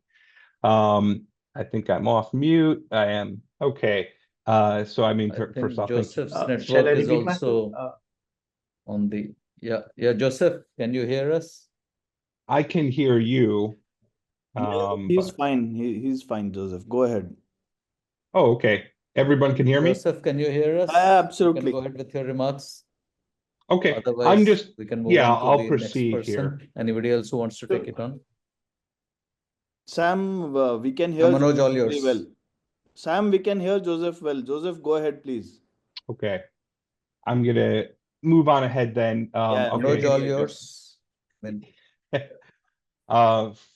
First off, I was a little surprised here that I thought some people would be discussing if AI was in a bot. I guess everybody's fully bought in. I'm not going to weigh in on whether there's a bubble or not, but I would like to say that if there is a bubble, it is not popping anytime soon, right? AI is here to stay. The world's largest tech firms are making huge long-term investments in AI infrastructure.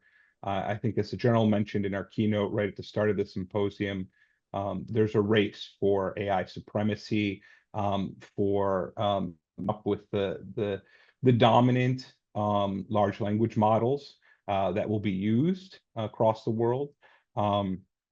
Google CEO just in this past year, an investment call said the risk of underinvesting in AI is greater than the risk of overinvestment. So there's no turning this car around. All the major companies are making large long-term investments in it. With that said, and hopefully I'm still audible here, I don't think the data surfer guys are going to like this next point. I drafted it without thinking about who else would be on this call, but I believe one of the biggest risks involving AI for 2025 will be to managers' budgets as vendors try to sell unproven solutions that somehow are AI, right? I think everybody is incumbent to do some due diligence for any new tech, and certainly with AI being the flavor of the month here. I have a couple rules that I generally tend to follow for new tech solutions. Does it solve an existing problem? Sometimes people are keen to come up with a problem that their new tech solution can solve for you, but it's not a problem that you actually had. It's just a problem they made up. So does it solve an existing problem? Does it solve that problem cheaper, or do it more accurately than your existing solution? And the third point, which I think is sometimes overlooked, is can it really be implemented? Will it, with your IT systems, with your cybersecurity systems, with your physical infrastructure, with your legacy systems, can it actually be implemented? So before jumping on the bandwagon, I know there's a lot of new tools out there. Kind of taking a look at those three rules. I would also say, in getting prepared for AI tools that I expect will be more mature and more developed in 2026 and 2027, departments and teams, especially in security, AI needs data. And this is a problem that I've experienced in different roles, is where is your data? How many different sources and formats does your data come from? Does it exist in? And how can it be accessed? I think those are important questions, because if you can't access this data, if you can't bring it together in some sort of shared DB or something else, if you can't get it through to a business intelligence type of dashboard or input, then you're not going to be able to do anything, right? AI needs the data, it needs the historical data. And if you can't access that, if it comes in different formats, if it's not compatible, you're not going to be able to get off the ground. So I think in preparation for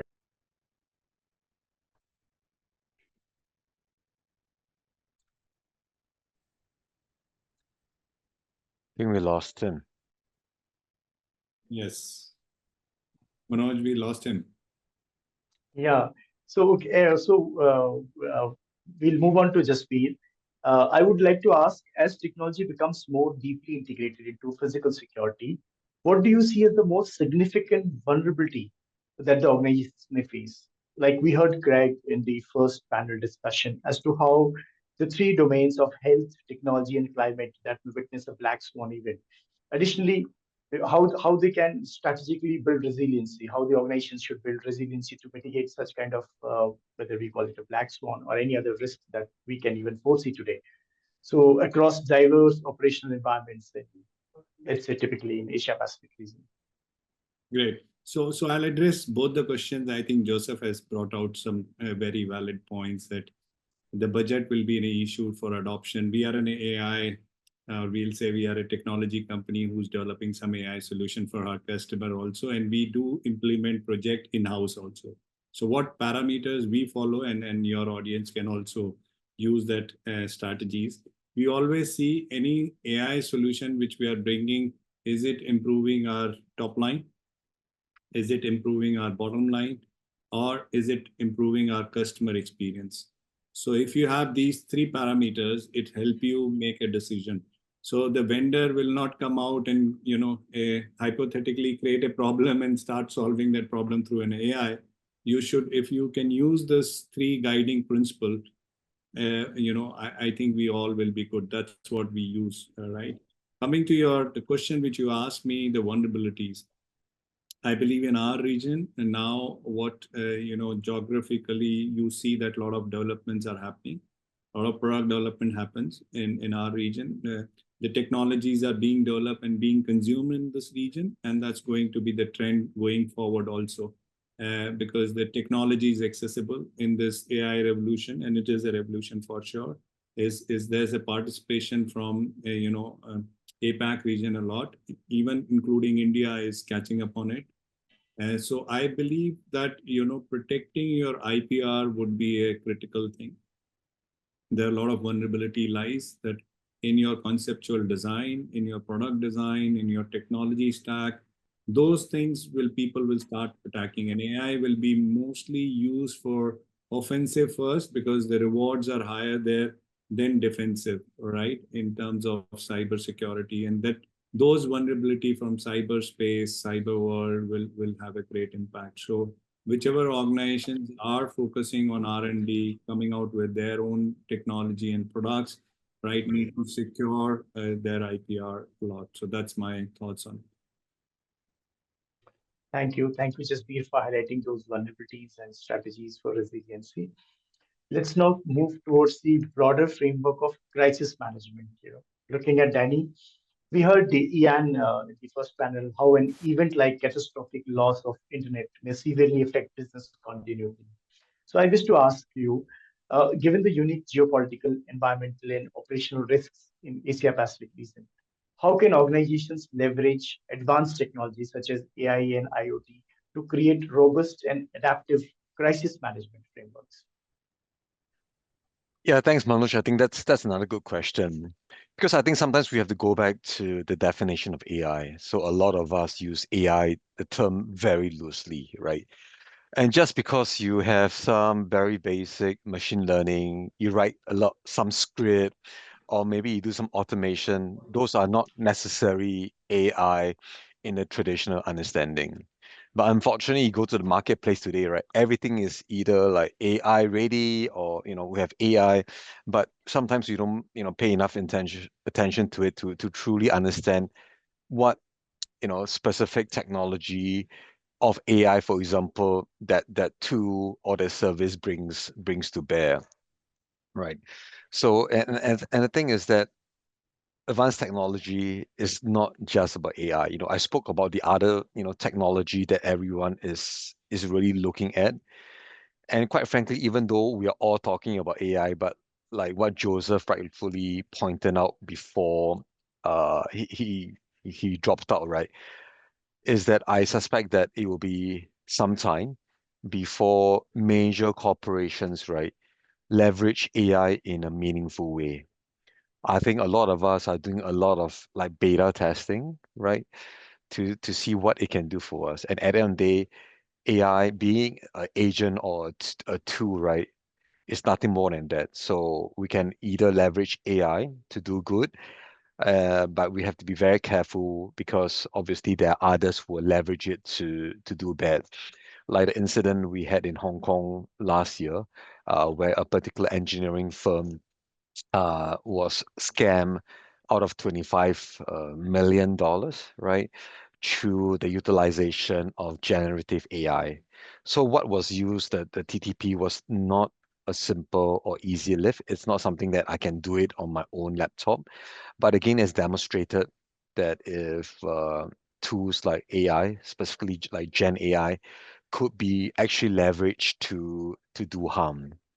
And the other thing that I want to just raise up, which again was not mentioned earlier, is the area of scams and fraud, right? So it doesn't matter whether it's sitting in Singapore or Mumbai or Sydney. I think we all collectively are facing, threats against these two areas. So I think that's another area that we can both leverage to tools, right, to help to reduce, but not necessarily eliminate the scams or fraud because the TTPs will just continue to evolve as the measures catch up with it. And last but not least, right, I think today being resilient is being comfortable in an uncomfortable environment. Because I hate to be the bearer of bad news, but things are not going to get any better anytime soon for any of us. Thank you, Manoj. Back to you. Thank you. Thank you. Thank you, Danny, for touching upon these scams and fraud and this quotation that being resilience is being comfortable in uncomfortable environment. Wonderful.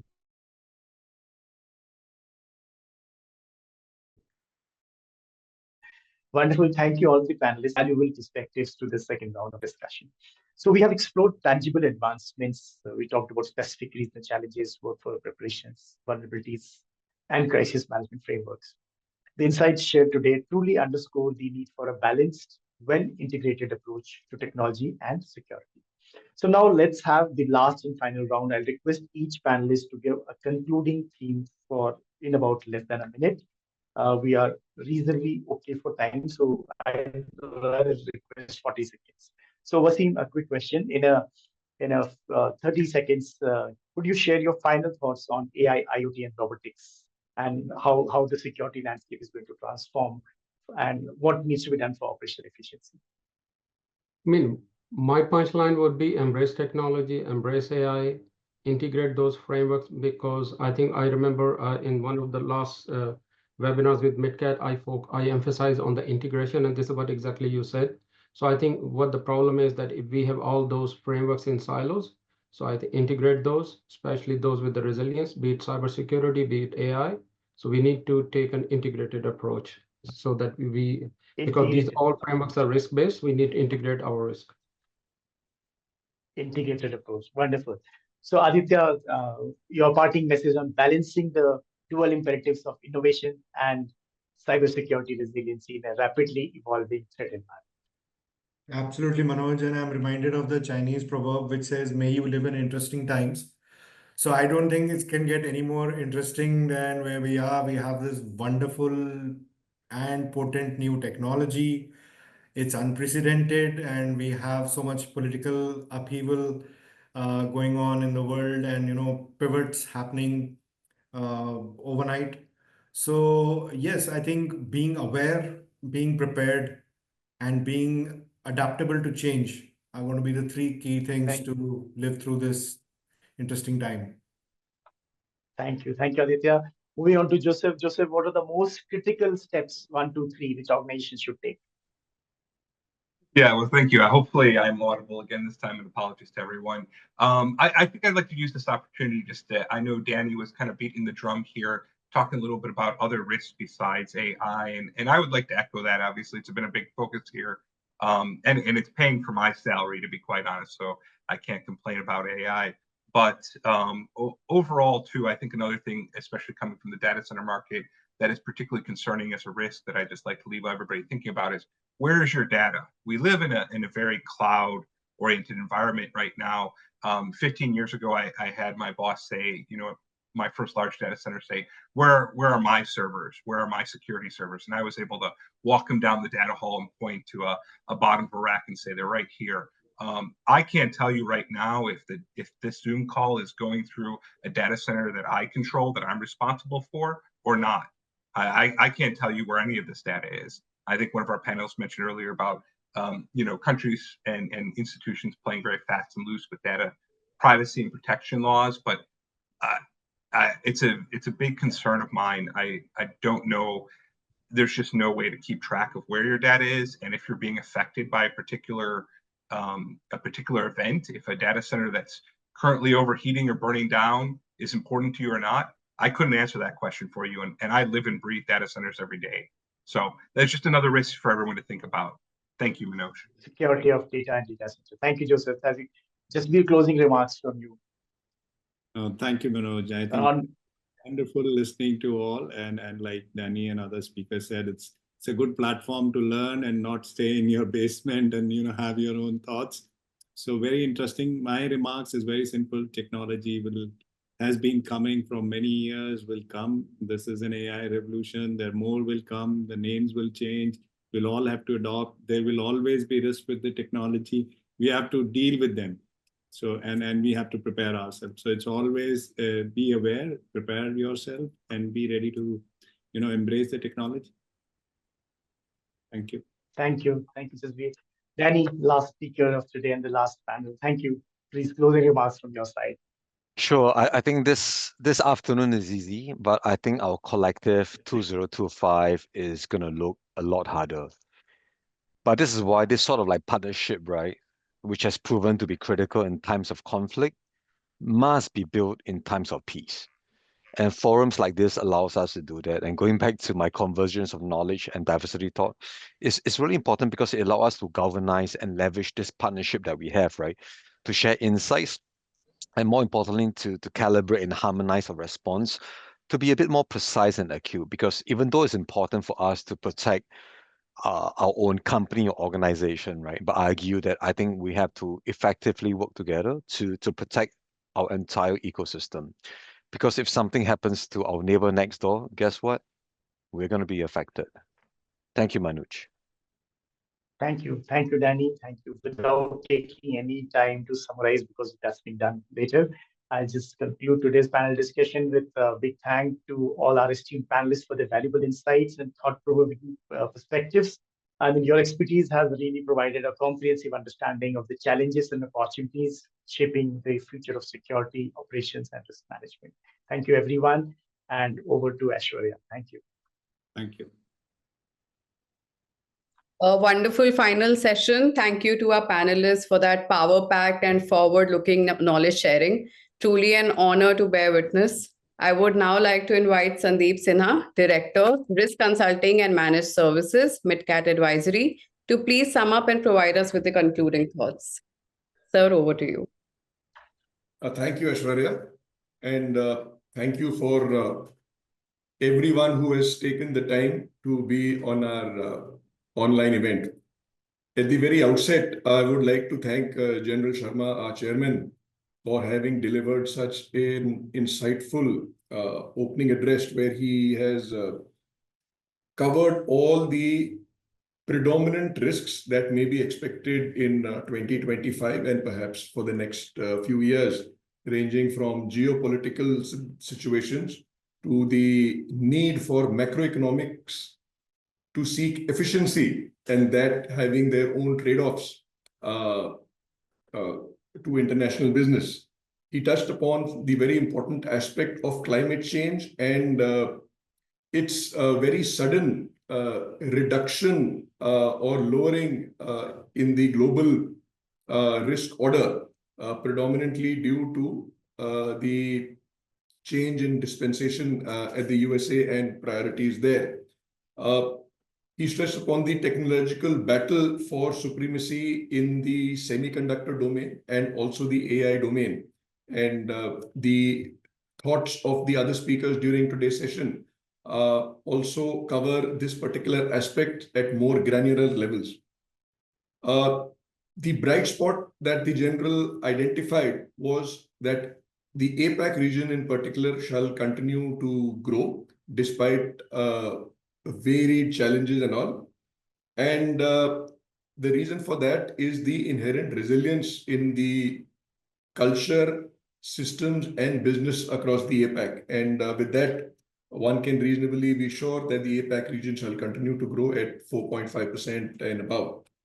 This was followed by panel number 1, which was very eruditely moderated by my senior colleague, Colonel Sushil Pradhan, wherein he covered the topic of the geopolitical risks in greater detail.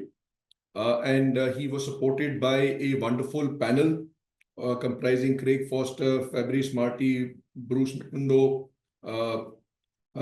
Aeon Leonard Betts, and Keng Fo Chow. Now, certain very important points were made here as we delve into the higher aspects of the geopolitical risks.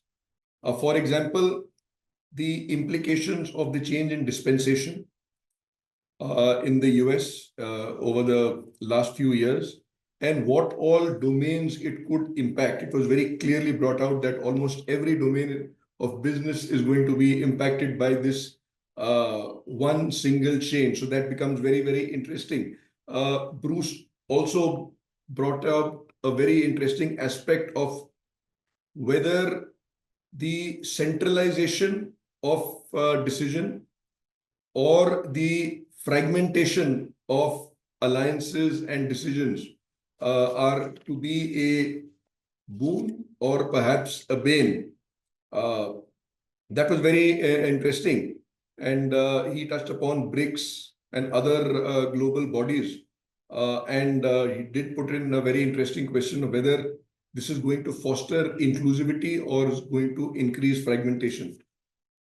Again, there were other very important points. For example, Fabrice brought out the very interesting angle of climate change management. And he brought out that bad policies by governments could lead to bad practices and bad governance by organizations, leading to potential failures to respond to climate change. So this is a very interesting angle. The aim of this, vote of thanks is not really to detail what everyone said, but I am just touching upon certain very key takeaways. For example, Craig Foster, he warned us against the use of new technology for malicious intent. And yes, he also brought out that the security function needs to embrace, learn, manage, and move on with emerging risks.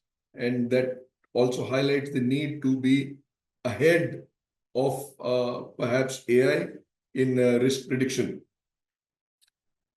The other important points during panel 1 pertain to the importance of organizations developing their capability to do contingency planning and the realism that they can do it with. Keng Fo Chow stressed on the need for organizations to build muscle memory through crisis simulations in order to be resilient. And this thought has been echoed by several speakers today. The importance of being resilient through crisis simulations and training. Mr. Betts helped us by fragmenting the word conflict in the present scenario from geopolitical tensions to economic region-led tensions to local conflicts, and touched upon the very important aspect of critical minerals, rare earth materials becoming a source of conflict. And he professed that Africa needs to be looked at more closely than we normally do. The panel one was followed by a very crisp but eloquent introduction and unveiling of the MitKat's Asia Pacific Risk Outlook 2025 by my colleague Atreya, and his team of researchers who put that very important document together over a period of months, working very, very tirelessly. And I would like to thank all the researchers at MitKat for having presented such a wonderful document. This was followed by my colleague Abhijit giving a demonstration of our critical event management tool, which is very heavily backed by technology and a very, very strong layer of human intervention through our young and very, very bright researchers. So thank you very much, Abhijit. We went on to panel 2 then, which was moderated by my colleague Mitesh, where he delved deeper into specifically Asia-Pacific risks over the coming year. And here he was moderating a wonderful panel comprising Victor Lim, Mr. Deepak Walia, Martin Ketasaka, and Kamal Kishore. Again, this was very interesting because this became closer and closer to actions to be taken by companies given the geopolitical risks and other domains of risk that pertain to Asia Pacific specifically. Again, Trump 2.0 was frequently mentioned and the potential impacts thereof. And it became very, very evident that the ability of organizations to respond to these fast changes, both in terms of geopolitics and hyperlocal events to technology, is going to be the single pivot around which their resilience is going to be centered. There were very interesting points made by Martin, who covered the times that we live in, ranging from polycrisis to meta-crisis to perma-crisis, which is now an established parlance in dictionaries also.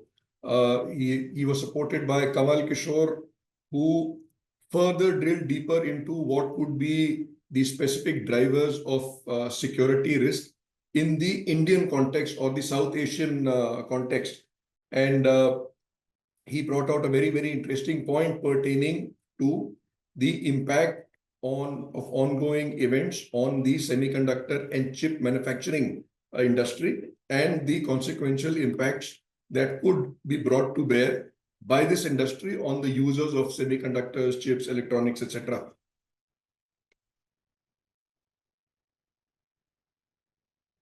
Right. Mr. Walia again touched upon the mechanics of crisis management, where he stressed upon the need for organizations to have very robust structures around critical communications, mass outreach, and having an integrated response to events. And this integrated approach needs to involve all stakeholders, not just one or two functions. And therefore, the strategy of every organization needs to be fit for purpose and not in a particular silo.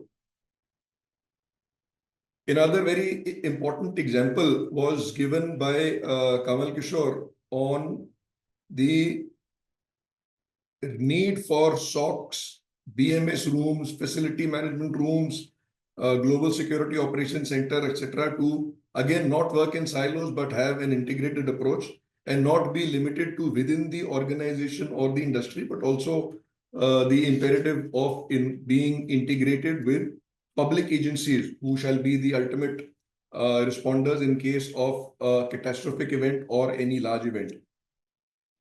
Again, a very, very brilliant discussion. we then went on to panel 3, which was moderated by my colleague, Colonel Manoj Singh, and this pertained to specific technology risks expected in the year 2025. Again, he had a brilliant set of speakers, Wasim Malik, Joseph Jasunas, Aditya Dan, Jasbir Solanki, and Danny Chan, who shared their views on how technology can best be used. They also accepted the imperative of embracing it fast, setting aside budgets, using budgets very, very carefully, and challenges, etc., that could be encountered in adopting such a technology. Here, once again, the need for putting the human and the element of human training at the center of AI or technology adoption strategies was highlighted. So this was again, a very, very holistic discussion around the technology risks. So all in all, it was a wonderful session with great insights shared by leading experts of the industry across the Asia Pacific region.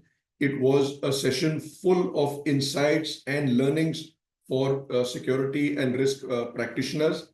And of course, it kind of set the stage for, I'm very confident that this session has set the stage for planning by various teams across various industries by the participants in this particular event.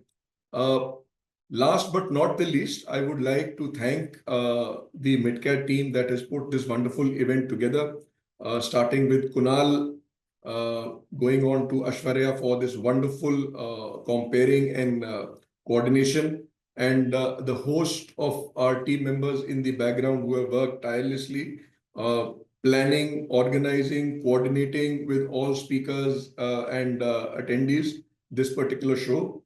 And once again, thank you very, very much from the bottom of our hearts or from all at MitKat for your participation, for your time and your insights. Thank you. Back to you, Aishwarya. Thank you, sir, for those kind words and for the amazing summary that you gave. As we come to the end of the day, I'd like to express my gratitude to the speakers for their incredible contributions. All of you have truly elevated today's discussions. And thank you to all the attendees for your continued engagement and enthusiasm.